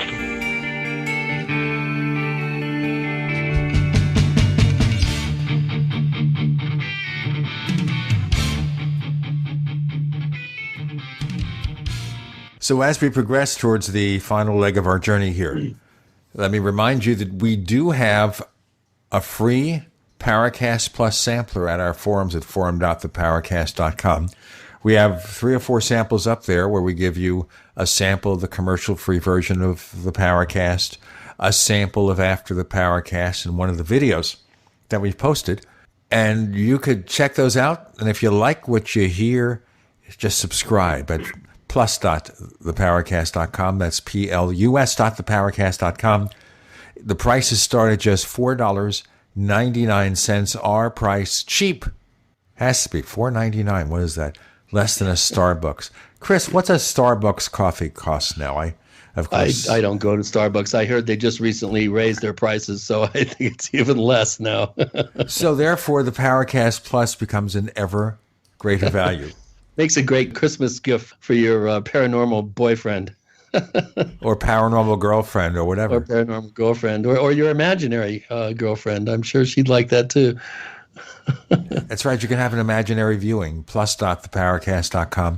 We have the not imaginary Dr. Jeffrey Meldrum. I know he's not imaginary because he has his webcam on. And we know he's a real person. See, no one ever sees what I really look like. They just see this strange avatar because we don't want to let them know that. So my webcam is forever off. Here's a good question, Gene, from Harry Newton, who's one of our listeners in the London area, London, England. where there are no Bigfoot except for occasional politicians that tromp through the countryside. I thought we had a collection of those, but I didn't want to get into politics. Okay. Now, you are an expert on bipedal feet. And he's wondering, with all the wonderful plaster casts, you probably have one of the largest collections in the world, I would imagine. Which one is your favorite and why? Yeah, I get that asked frequently when I'm at conferences and have a variety of these on display. It's hard to single one out because each one has its own unique set of circumstances and often illustrates a particular point. And so I utilize many different examples to make those points. One that I was delighted to have access to was a cast that was made by Bob Titmus at the Patterson-Gimlin film site, which has proved to be quite central to my modeling of the form and function of the Sasquatch foot and the distinctions that it exhibits by comparison, by contrast to the human foot. And this track has a very distinctive pressure ridge preserved within it that illustrates this function of the mid-tarsal break or the midfoot flexibility that is, it seems to be very characteristic of the Sasquatch track. So it shows the arch, the foot arch? Well, no, it's not arched. That's the whole point is, the tracks that Roger Patterson cast were remarkably flat looking. No arch with differential pressure under the heel and ball of the foot at all. And that caused the experts at the time, if they can be called that, at that time, back in the 60s, the study of human locomotion and footprints was, as far as evolutionary history was in its infancy. But because of the flatness of the tracks that he presented them with, it was easy for them to just dismiss them as, the result of static prosthetics, carved wooden feet, like Wallace has asserted. But the other tracks show remarkable dynamics. And again, it's not an arch, but it's due to that flexibility of the flat foot. The heel is elevated first with flexion through the midfoot, weight transferred to the forefoot, and under the appropriate conditions, plasticity of the substrate and the forward impulse, you'll sometimes get a pressure release or pressure disc. Oh, I see. Okay, so it's a release from the front towards the back? Yes, exactly. Okay. Sometimes it actually displaces material back into the heel. Sometimes it just causes it to hump up as that downward pressure of the forefoot just displaces some of the material backward, and it probably the faster, like a speed bump. The faster it walks, probably the more you're going to see that, I would think. Exactly. It's just like when we walk down the beach, we'll push up in a similar fashion behind the ball of the foot right there at the base of our big toe, or we'll kick up some material from our toes themselves, because especially the big toe where we push off through that big toe. The Sasquatch seems to push off from the fore part of the foot in its entirety. The toes are there primarily for traction, but not so much for propulsion. And so that Titmus track illustrates that principle very, very well. But there are many others there that also show the remarkable degree of mobility of the foot in supination and pronation, the twisting of the forefoot relative to the hindfoot. And it's truly amazing. As I get talking about it, I don't know if the excitement comes through. People it ask me. Does, and I'm, believe me, it excites me too, because someone who knows as much about this subject of being involved in this particular type of research is, we're very fortunate to have you. And Harry wanted me to pass along a thank you on his behalf, because he's, as a result of your work and others, he has become very, very fascinated with the subject. And big thumbs up from Harry Newton in London. Well, thank you. I was able to make a presentation to a group of podiatrists and orthopedists at the Massachusetts General Hospital for a speaking engagement. And I tell you, it was fun. It was sheer fun to be able to talk shop with a room full, 75 plus clinicians who could appreciate and were conversant in the form and function of the foot, right, and its pathology. In fact, I left with the department chairman another of my favorite, the Bosberg cripplefoot pair. The crippled track. Right. Oh, that's a famous one. That is, and unfortunately, it has a bit of a pall hanging over it because of its association with Ivan Marks, who we know hoaxed a number of different things. But in this case, as I've often said, even a blind squirrel finds a nut. And I think this was an amazing nut that he found, because discussing that particular case with these clinicians and the interpretation of the pathology and the possible trauma to the foot, I left a replica pair of those tracks with the department head, and they're on display in the office. And the clinicians were fascinated with that's it. They didn't great. have the qualms. Oh man, maybe there's the hope. Anthropologists were hung up on, I love it. From time to time, you encounter cases, and I'm sure you have too, where there's seemingly there's just elements of the case that even though trace evidence is left behind, there's something that doesn't add up. I'll give you an example. My brother had an encounter. It wasn't visual, but they were on horseback. They were on a logging road between Gold Bar and Startup, Washington, just below Stevens Pass.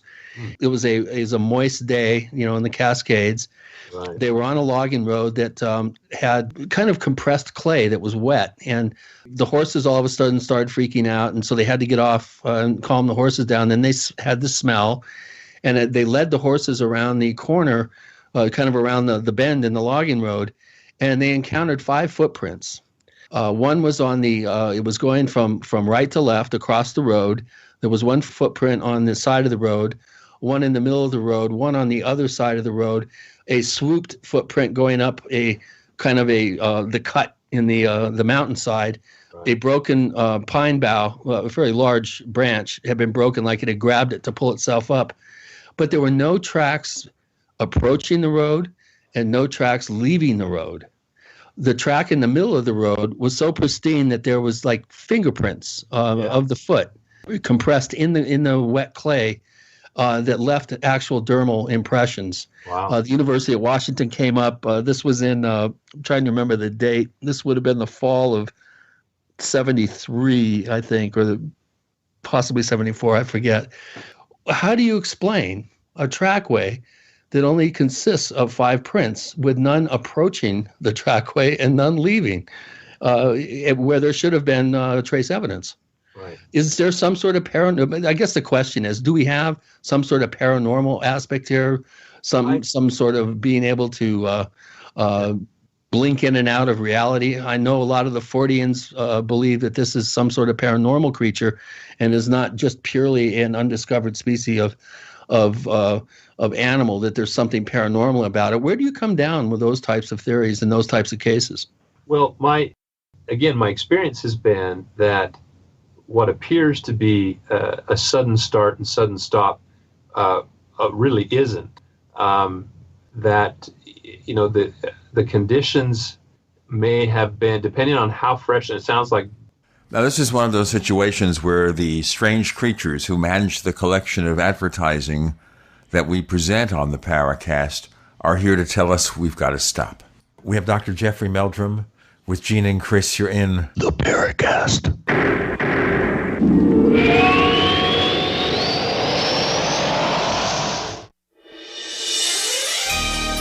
Thank you for listening to GCN. Be sure to visit GCNlive.com today. Attack of the Rockoids has been well received by critics and readers alike. It's a thrill-a-minute story you'll never forget. A former U.S. military intelligence officer is haunted by intense dreams about a beautiful woman pleading for his help after a terrible battle in outer space. But the dreams turn out to be true and thrust him into a telepathic love affair with a woman whose faraway planet is intent on destroying the Earth. And now the gripping tale continues in The Coming of the Protectors. It's the second book of the Rockoids trilogy, a galaxy-spanning adventure that pits our hapless heroes against powerful, fanatical enemies that threaten the lives of freedom-loving beings everywhere. Attack of the Rockoids and The Coming of the Protectors, classic science fiction at its best, available now. For more details, visit rockoids.com. That's ROCKOIDS.com. Bad theater seats, cheap Halloween masks, my apartment, all things with obstructed views. Add to these, large trucks and buses. 18-wheelers and large buses have big blind spots, and like my apartment, they don't always have the best view. Bus and truck drivers deal with blind spots around the entire vehicle. Always take care not to ride alongside or too close behind them. Our roads, our responsibility. Learn more at sharetheroadsafely.gov. Fully cooked, ready-to-eat bacon. I'm talking thick, meaty, center-cut presidential bacon. Savory and delicious. I buy some, I use some, I store some. Awesome. No refrigeration needed with a 10-year shelf life. NASA-packed technology. Bacon. Fully cooked, fully hydrated, ready to eat right from the packed bacon. Or warm and served. Life-saving, ready-to-eat bacon. 10-year shelf life bacon. Ships free at fullycookedbacon.com. Fullycookedbacon.com.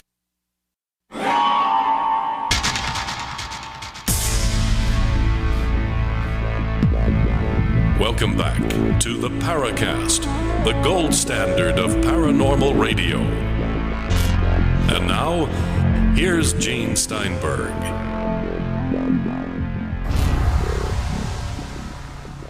We have Dr. Jeffrey Meldrum for several more segments of the Paracast with Gene and Chris. We're not just giving you our own questions, but asking the ones that you posed in the question bank at forum.theparacast.com.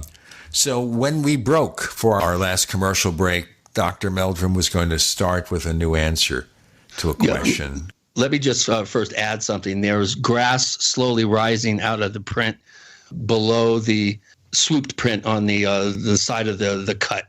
So there was still grass coming up out of the print. That's how in terms of time proximity. Right. So very fresh. So within less than 2 minutes. Yeah, because in some instances, I find that, the conditions where the footprints had been laid down might have been different at the time of the passing of the track maker, and those can vary, and those can vary oftentimes in a very short period of time.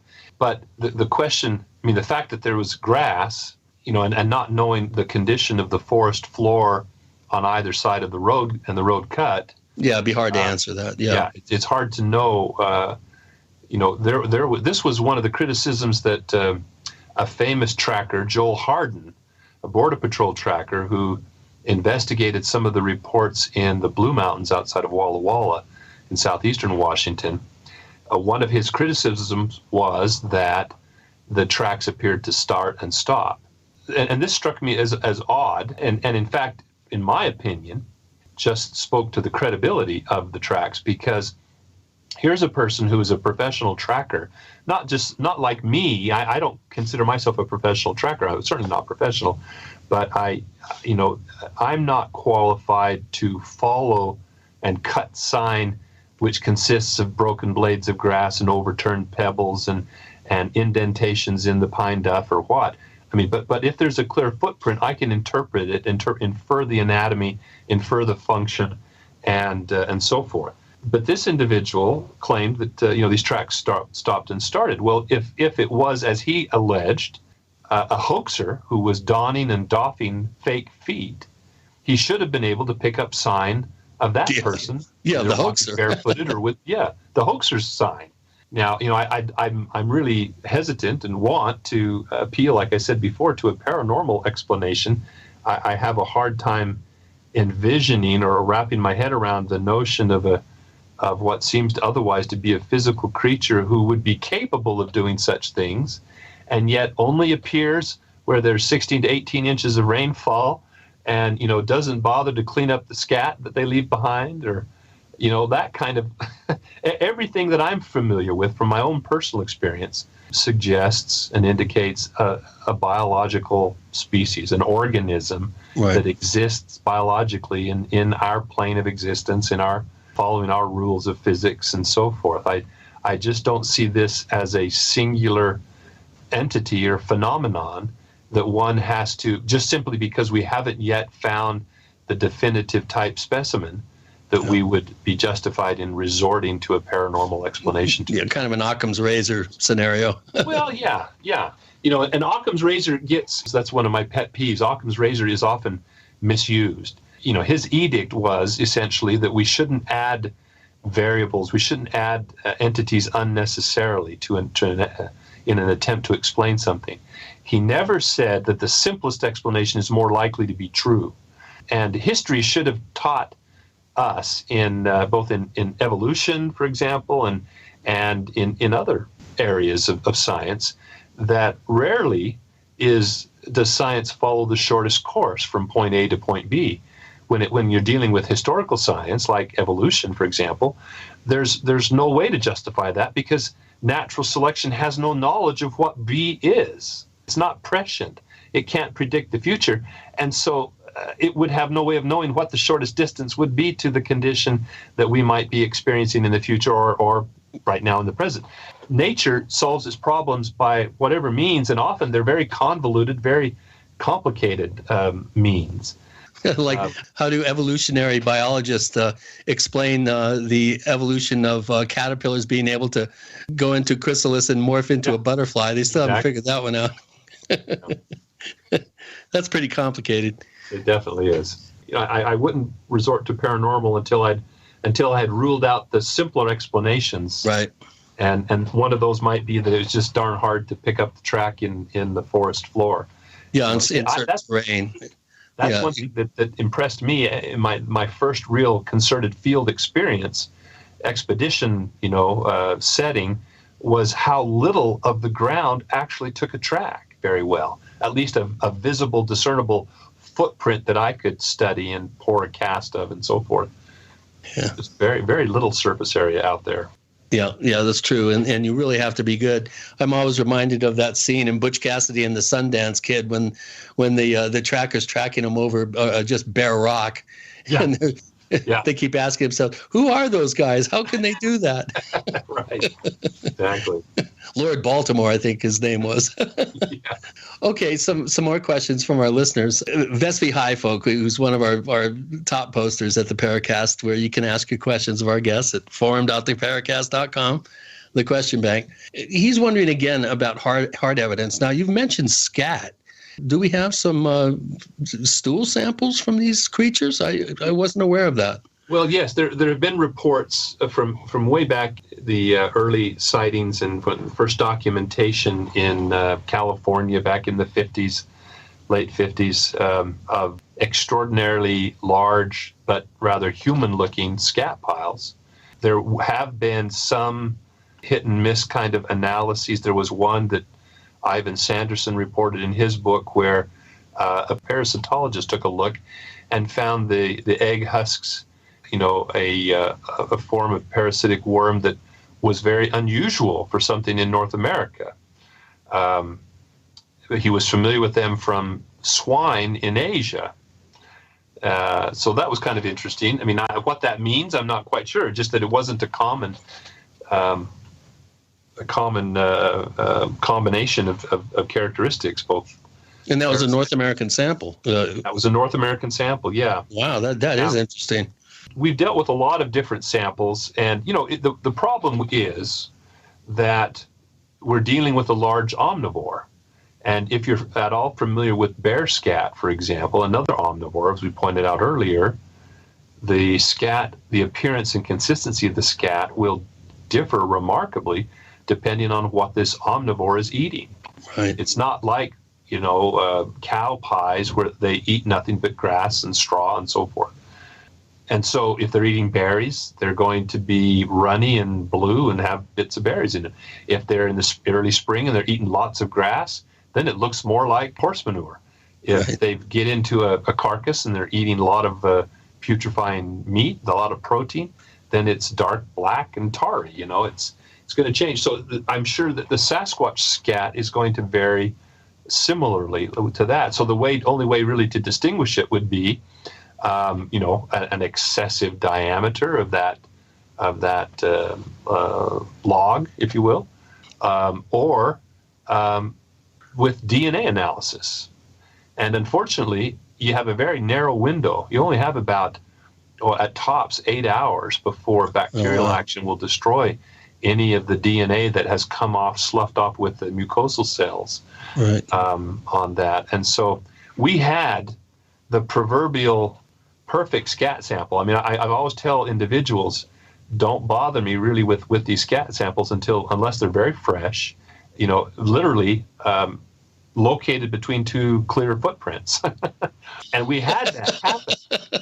There was a case in Wyoming where a Sasquatch was visiting some seasonally occupied cabins and was peering into the windows, especially the kitchen windows where dinner was being cooked, and just removed from the cabins not too far, there were two tracks with a scat pile right in between them. Let's talk about those tracks in our next segment with Dr. Jeffrey Meldrum and Gene and Chris. You're in the Paracast.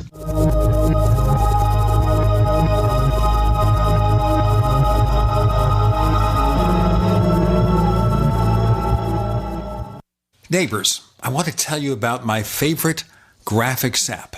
It's the award-winning Graphic Converter. Graphic Converter is the universal genius for photo editing on your Mac. Join over 1.5 million loyal users for this Swiss Army knife photo editing app.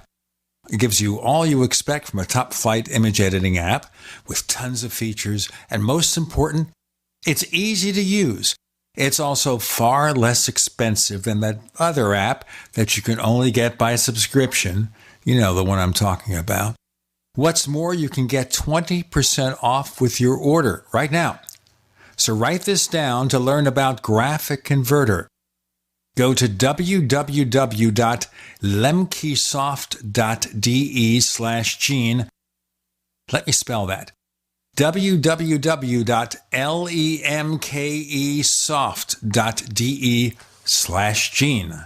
Hi, this is Sophie Winnick, longtime distributor and user of Youngevity products. In the last few years, my family went through a crisis. Everything else in my life, including my business, had to be put on the back burner. Thankfully, life is getting back to normal now. But the one thing I never had to worry about was my business and my monthly commission. I've been a distributor for Youngevity for over 17 years, since before it was Youngevity. And I've got to say, the most amazing thing about this company is the people. While my family was in crisis, other distributors stepped in and helped my customers, simply because that's what Youngevity people do, even for people they don't know. For me, it has never been about getting rich. It was about a product I could stand behind, a company I could count on, and a monthly commission check that has never, not once, been late in 17 years. Youngevity is truly a business for everyone, even people who have too much to do. I'm Sophie Winnick. I'm just like you.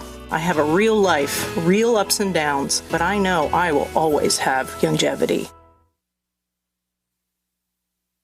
If you or someone you care about loves outdoor adventure, then check out slingbow.com for some unique holiday gift ideas. That's slingbow.com, where we have some innovative new products for the archer, hunter, or bow fishing enthusiast in your family. Now through January, use the promo code HOLIDAY to get free shipping in the U.S. or Canada. And from all of us at Slingbow Industries, have a safe, joyous, and peaceful holiday season. Dangerous blood clot device alert. If you or a loved one had an IVC filter placed to prevent blood clots from traveling to your heart or lungs and suffered an injury, you may be entitled to substantial financial compensation. The FDA warns that IVC filters may cause serious complications, such as heart or lung damage, internal bleeding, and even death. These dangerous blood clot devices can break, and the metal fragments can travel to your heart or lungs, causing serious injuries. If you or a loved one suffered organ damage or other injuries from an IVC filter, you may be entitled to substantial financial compensation. Act now. Time is limited to file a claim. For a free consultation and free information, call Injury Help Desk at 800-478-1507. 800-478-1507. 800-478-1507. This is an advertisement. Paid non-attorney spokesperson. InjuryHelpDesk.com is responsible for this advertisement. Principal office, Las Vegas, Nevada. The EPA says the air in our homes is up to 5 times more contaminated than outside air. The solution is not just to filter your air, but detox it. UVforlife.com now offers a doctor-recommended UVforlife.com sterilization unit to kill over 99% of viruses, bacteria, molds, and dangerous chemicals. Go to UVforlife.com. Add promo code GCN at checkout to save $100. That's UV4life.com. UVforlife.com. Don't just filter your air, detox it.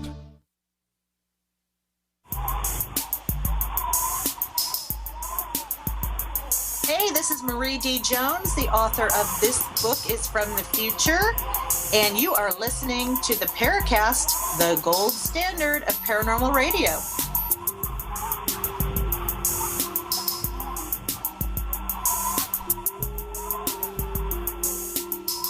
Okay, the tracks from the creature. Tell us more. Well, the tracks were extremely clear. I mean, they were some of the best 16-inch tracks I've seen. And we showed all of the hallmarks of midfoot flexibility that, are indicative in my mind of legitimate tracks, not likely to have been a hoax. So they weren't side by side, but the heels dug in? Well, where they were side by side, there was actually more weight on the fore part of the foot, as if it was okay. Yeah, that makes sense, yeah. Yeah. So that scat sample, I was going to say these tracks were followed for probably a quarter of a mile. And then we had an independent sighting reported from that area at almost the same time, about 3 or 4 miles removed from this side, by a hiker. The scat was collected. Unfortunately, the delay in getting the word to us meant that it had been out, exposed the elements for probably a good 5 or 6 days. But we went ahead and collected it. It was roughly human in appearance. In shape, that is, a greater volume, but completely full of well chewed up sedges. So it wasn't a dog or a carnivore. It could have been a bear. That was the only other possibility. But the tracks it was associated with were so clear. So we went ahead and collected some, and we sent it off to a DNA lab on the off chance that it might have something. And I bet you they just loved opening up that package. Yeah, well, they were actually quite excited about it, especially given the description of the circumstances. Unfortunately, all they got from it was dog DNA. And what we figure had happened was one of the residents' dog had taken an interest in it and, as you might expect, lifted its leg and marked his territory. This intruder had the audacity to leave a scat pile in his backyard. He was going to mark it, and so it was DNA, proteins from the urine that had which is not good for trying to isolate DNA from an unknown primate. Oftentimes when I would go out on cattle mutilation investigations, we would allow the Pyrenees, my brother's Pyrenees, to be the first one to actually go into the site, because he would do exactly that. He would go around to an ID where any sort of coyotes had approached the carcass by peeing on the bushes that they peed on. Yes, So he was our junior investigator, the first one on the scene usually. Right. Yeah, if we only had, well, I don't know if I would want to have their sense of smell. I think no. It'd be more of a burden than a blessing. Yeah. Almost parts per trillion, I think. I think the bloodhounds can smell parts per trillion, and bears can too. Bears can smell up to 5 miles away, I think, downwind. Here's, we have to get into this question. There's a couple of questions about the problem of hoaxing. And Vesby High Folk wants to know how badly hoaxers like Rick Dyer and others have harmed serious Bigfoot research. Do you think that these guys are just an annoyance, that they're just an irritation, or do you think that they're doing irreparable harm to this subject being taken seriously by academics? Well, that's a good question, and it's I don't know that I have a clean-cut answer. I don't think it's irreparable harm in the case of something like Rick Dyer. I think that it what it does is it gives more grist for the mill being run by the ideological skeptics out there. Yeah. They like to then focus everyone's attention on those things. I mean, in the case of Rick Dyer, it's so blatantly, transparently obvious that only the most gullible or the most wishful individuals would even give him the time of day. Well, I could share some fun stories behind-the-scenes stories of his wrangling, trying to get me to come and just take a look, just to lend credibility, to his allegations. But it was he's a character. He did his road show. He wanted to get a place up in Flagstaff, and and do his dog and pony show up there, and they absolutely refused. I was hoping that they'd allow him to do it because I wanted to go up there and do a real big expose on him, but they wouldn't even allow him to stop. They said, "Don't even stop in this town. Just keep going, pal." Well, that's probably for the best. How about the Minnesota Iceman? This is something that I have always been absolutely just fascinated by. Of course, Ivan Sanderson got a chance to take a look at this short-lived display of an apparent hominid in a smaller hominid, but all fully hair-covered in a block of ice. Yeah. Well, just recently, the volume that Bernard Heuvelmans had written on that has been translated from French into English and has been published. And it's now out and available. We just did I just wrote a book review on it for the Journal of Scientific Exploration, the JSE. Fascinating. It sort of reopened that case for me as I read this book for the first time and got Bernard's perspective in contrast to Ivan's. Ivan was probably a little more skeptical and thought that Bernard had jumped the gun. But, it really was a shell game. It was from as soon as some serious attention was directed by the FBI and the Smithsonian, then suddenly Hansen claimed that the anonymous owner, had retracted it and had replaced it with this mannequin.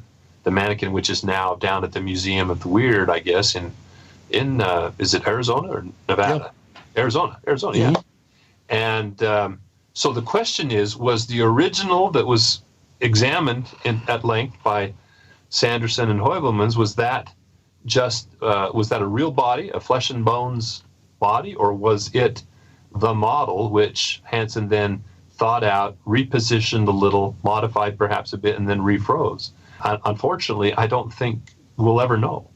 And even if a compelling argument could be made one way or the other, the only physical remains we have is that model that's on display down there.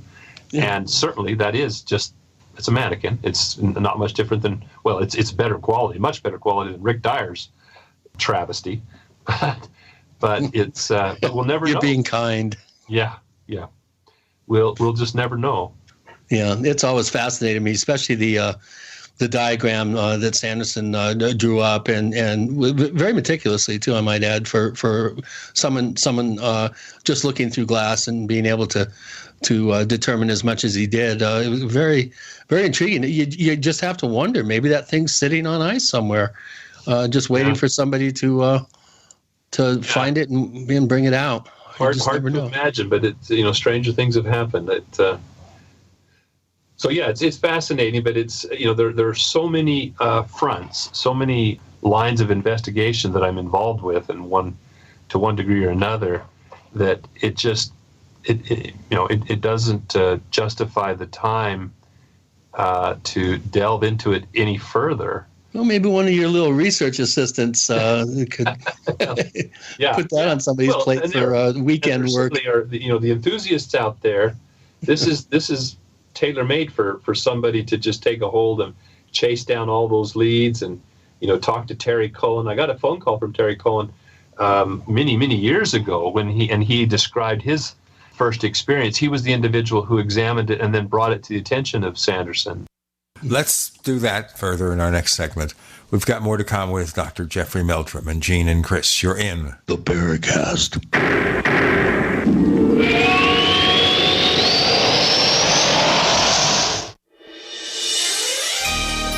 Thank you for listening to GCN. Be sure to visit GCNlive.com today. There is an affordable alternative to the high cost of healthcare that offers freedom from insurance while providing compliance with the Obamacare individual mandate. Imagine having access to quality, affordable healthcare that allows you the freedom to choose your doctor and hospital. Members can share up to 100% of necessary medical expenses, including some alternative treatments. Find out how you and your family can contain healthcare costs without giving up your freedom. Go to libertyoncall.org. That's libertyoncall.org.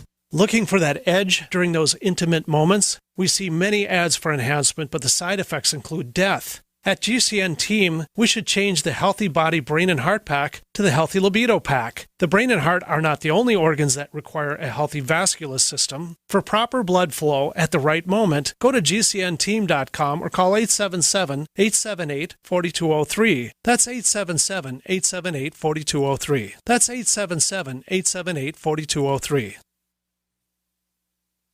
My computer is so slow, it's making me crazy. I used to have that problem. Did you quit using the computer, or did you buy a new one? No, I called Geeks On Site. They made an appointment to visit my home and showed up the same day. You mean they didn't ask you to bring your computer to a shop? That's what happened when I called a support company. Geeks On Site can go to your home or business or even repair your computer online. They have 24/7 emergency service. If you are having problems with your PC or Mac, call Geeks On Site, 1-800-591-1682. Our friendly certified computer repair experts are available 24/7. Call now for a free diagnosis, 1-800-591-1682. Data recovery, virus removal, and maintenance for all laptops, desktops, printers, and networks. That's Geeks On Site for friendly certified computer repair experts, available 24/7 over the phone or in your home or business. Just call 1-800-591-1682. That's 1-800-591-1682, 1-800-591-1682. Warning, if you're drowning in debt you can't afford, do not let the credit card companies trick you into thinking that you have to pay it all back, because you don't. What the credit card companies don't want you to know is that there's actually a way to get debt-free without paying off your entire debt or going bankrupt. If you have $5,000 or more in credit card debt, you now have the right to settle that debt for a fraction of what you owe. For free information, call Credit Associates now. 1-800-959-5759. We'll even show you how much money you could save. If you can't afford to pay off all your debt, do not let the credit card companies trick you into thinking that you have to. Call Credit Associates now for free information on how to get debt-free faster than you ever thought possible without debt consolidation or bankruptcy. We depend on your success and offer a guarantee, so there's no risk. For free information, call now. 1-800-959-5759. That's 1-800-959-5759. 1-800-959-5759. All right, guys, we're ready for our four-season sunroom, and Daddy's gonna get a rec room with refreshments. Oh no, we'll be sleeping under the stars. Mom, what about the one with, the fun? Nice try, little bro. It's a gym. My gym. Hey, Grandma's getting her Four Seasons garden room. Weather tight and still like being outdoors. Maybe a living room. Oh no, wait, a family hub. Yeah! No matter what the budget, the season, or the climate, Four Seasons Sunrooms let you and your family enjoy the outdoors inside. Call now to hear more about these great offers from the premier manufacturer of sunrooms since 1975. More reasons for Four Seasons now. To find out more, call toll-free 800-848-6333. That's 800-848-6333.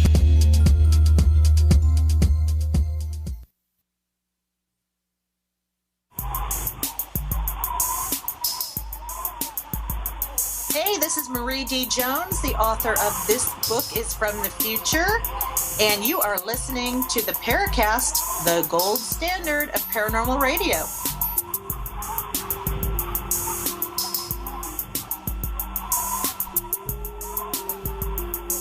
So, Jeff, you were saying that this was brought to Ivan Sanderson. No, Ivan Sanderson died, what, in the 70s or 80s?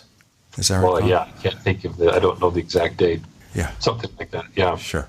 And Heuvelmans more recently. But, yeah, Terry Cullen had brought it to their attention. It brought contact. He had been corresponded frequently with Sanderson, and Heuvelmans happened to be there visiting when Ivan got this report, and so they went and investigated it together. But, yeah, it's an interesting description and case, but I could see it going either way. Heuvelman does a really good job, too, of kind of threading his way through the various potential explanations. And he was a strong advocate for this kind of cloak and dagger scenario where the body was collected in Southeast Asia by a Vietnam GI who then secreted it back to the States on a military transport in a coffin or in other baggage or whatever, This was a means by which, drugs were presumably brought back to the States on a regular basis. And so there was a vehicle, a mechanism by which another form of contraband could get past customs and other obstacles. A scenario like that isn't beyond conception, but it always just amazed me why someone would think that the best way to exploit, if they were out to exploit rather than to further the science, that the best way to exploit was to put something like that out for a peekaboo for 2 bits, But I guess that was a fairly lucrative means back at that day. I guess we lose track of what you can buy with 25 cents. When I tell my kids I used to buy a candy bar for a nickel, they can't believe it. Yeah. You can't even buy the wrapper for that now. Right. Well, I was hot on the heels of America's first serial killers in the 1860s, the Espinosa brothers, him and his uncle and a cousin, bushwhacked at least 40 cowboys in Colorado, someone that's not very well known to most people. And this was over a 6-month period. The famous mountain man, Tom Tobin, was sent to collect the heads, to take them out and collect the heads so he could get a $500 reward from Gilpin, William Gilpin, who was the territorial governor. And so he got him, he found him, he cut their heads off, but he got caught in a flash flood in the Huerfano River and lost 2 of the heads. Oh. But he was able to make it back to Denver from southern Colorado with 1 head. He plunked it down on the desk and was told that there wasn't $500 in the treasury to give him to get him his reward. But Gilpin bought him a suit and took him out to dinner. And so Tobin evidently sold the head to a sideshow. And for years, many years, it was displayed in a pickle jar. Oh, the head of the notorious, I forget his first name, but it was Ernesto Espinosa. And I tried to find out where. I tracked it for a ways, but these things have a way of collecting a lot of quarters and then disappearing into the dustbin of history. Yeah. Probably the same thing happened with the Minnesota Iceman. Yeah. Probably ended up, getting tossed into a landfill or something. Could very well have, yeah, very possibly. Well, here's another couple of questions. We're kind of running out of time, but there's been a lot made over the years since David Pilates has come out with his Missing 411 books, which detail the many hundreds, even thousands of people that have inexplicably disappeared within national parks. There's always that kind of hint in the narrative that these people were taken by something. And, of course, the automatic knee-jerk assumption is that Bigfoot is abducting people for some reason or another or killing them or whatever. How does that strike you? And what do you make of all these disappearances? Some very inexplicable, where the bodies are found where people have crisscrossed the area, many, many times. Piles of carefully folded clothing are found. Some pretty strange circumstantial evidence around a lot of these cases. Do you think there's any connection between Bigfoot and all these many disappearances? I don't know if they could all be attributed to Bigfoot in a uniform fashion. That's highly unlikely. I think it's very possible that some disappearances could be attributed. I've dealt with a couple of instances where there was some good circumstantial evidence and even some eyewitness evidence that pointed to a unsolved disappearance being attributable to Sasquatch activity. When you look at some of the Native American traditions, it's the King Kong narrative. Pardon? The King Kong narrative up in the Northwest. Yeah, they were 3 or 4 years. They give they'd actually present the Bigfoot with a fair maiden. That's right, and there are accounts, a couple of credible accounts. One in particular that I'm familiar with fairly closely, that of a native, a tribal woman being abducted, young woman being abducted, and coming back, a year later, pregnant, and giving birth to in this instance, giving birth to an infant that was sickly, gangly, much hairier than typical, never able to learn to speak, and died at a young age of its ills. Wow, I never heard about that one. Whoa. Yeah, and that one was confirmed independently by another individual that, we had both ends of the story. The woman had gone off into seclusion, was sent to live with relatives out of state. And when we were doing the documentary shoot in that state, this one guy comes up, and as we're talking, he tells a story about this woman who came down from Wyoming and reportedly gave birth to this, mongrel child that was sick and died when it was about 8 years old, and it was buried up there on the hill. And it was uncanny because it was absolutely confirmed that it was the same circumstance, same time frame, wow. Same individual. He even knew the names of the person involved, and so it was interesting. So there's that possibility that, if true, speaks a lot about this question we were talking about earlier about the relatedness of Sasquatch to humans, right?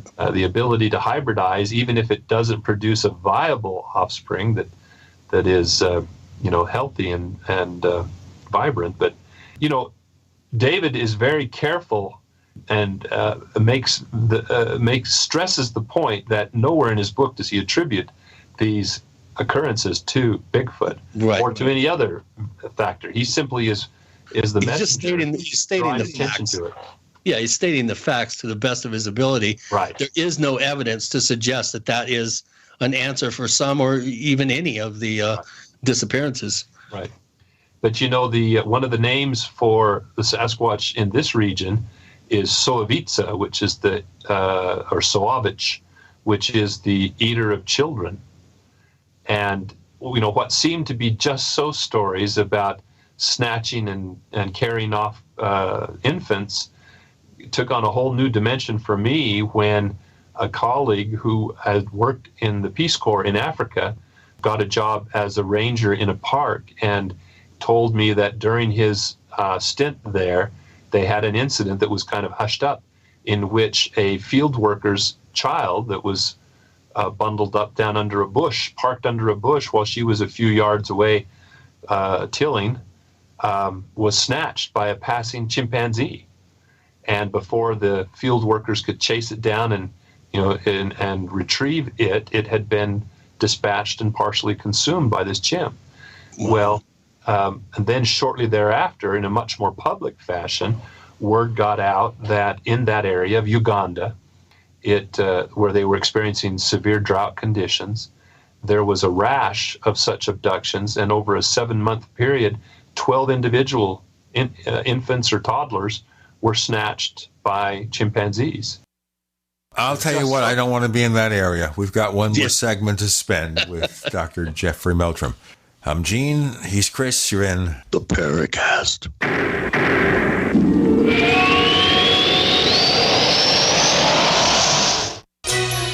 Thank you for listening to GCN. Visit GCNlive.com today. We also have swag. We have all these exclusive Paracast things that you can buy. We've got 60 or so different items, and entails t-shirts, sleeves for notebook computers, iPad cases, mouse pads, the Paracast Jumbo tote bag, all sorts of t-shirts and jackets and stuff like that for men and women. We have a Paracast aluminum water bottle. All this stuff, you go to store.theparacast.com, store.theparacast.com.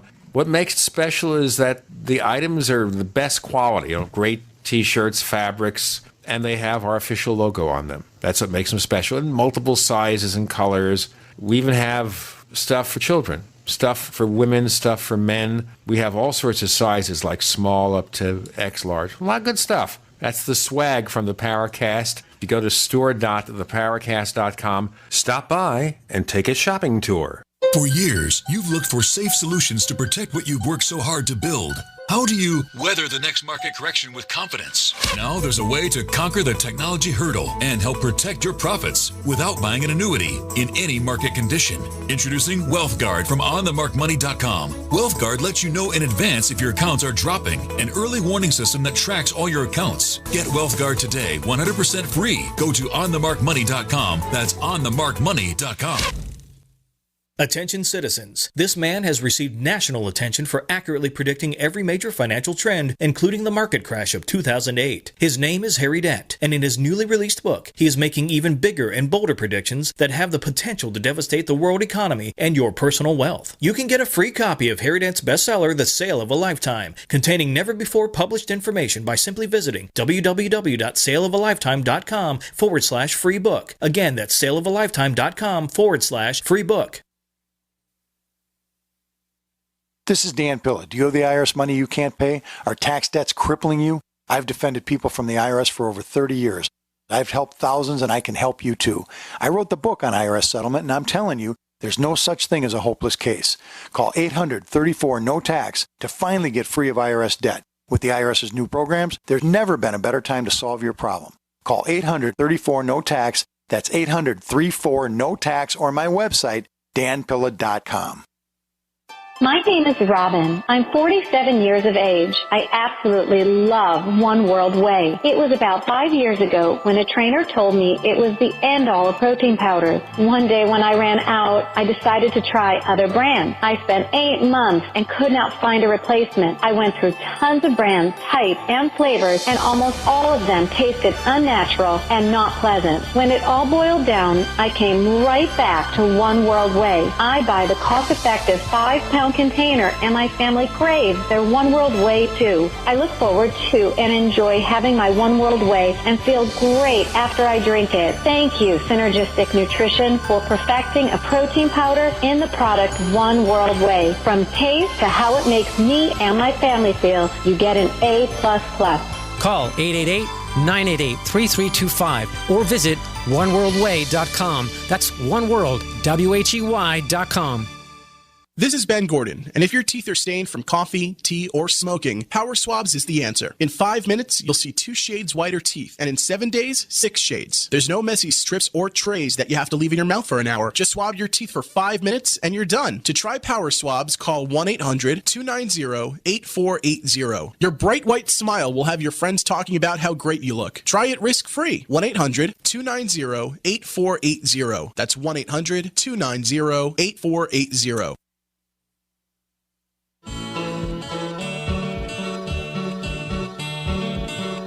This is Micah Hanks of the Gralien Report, and you're listening to the Paracast, the gold standard of paranormal radio.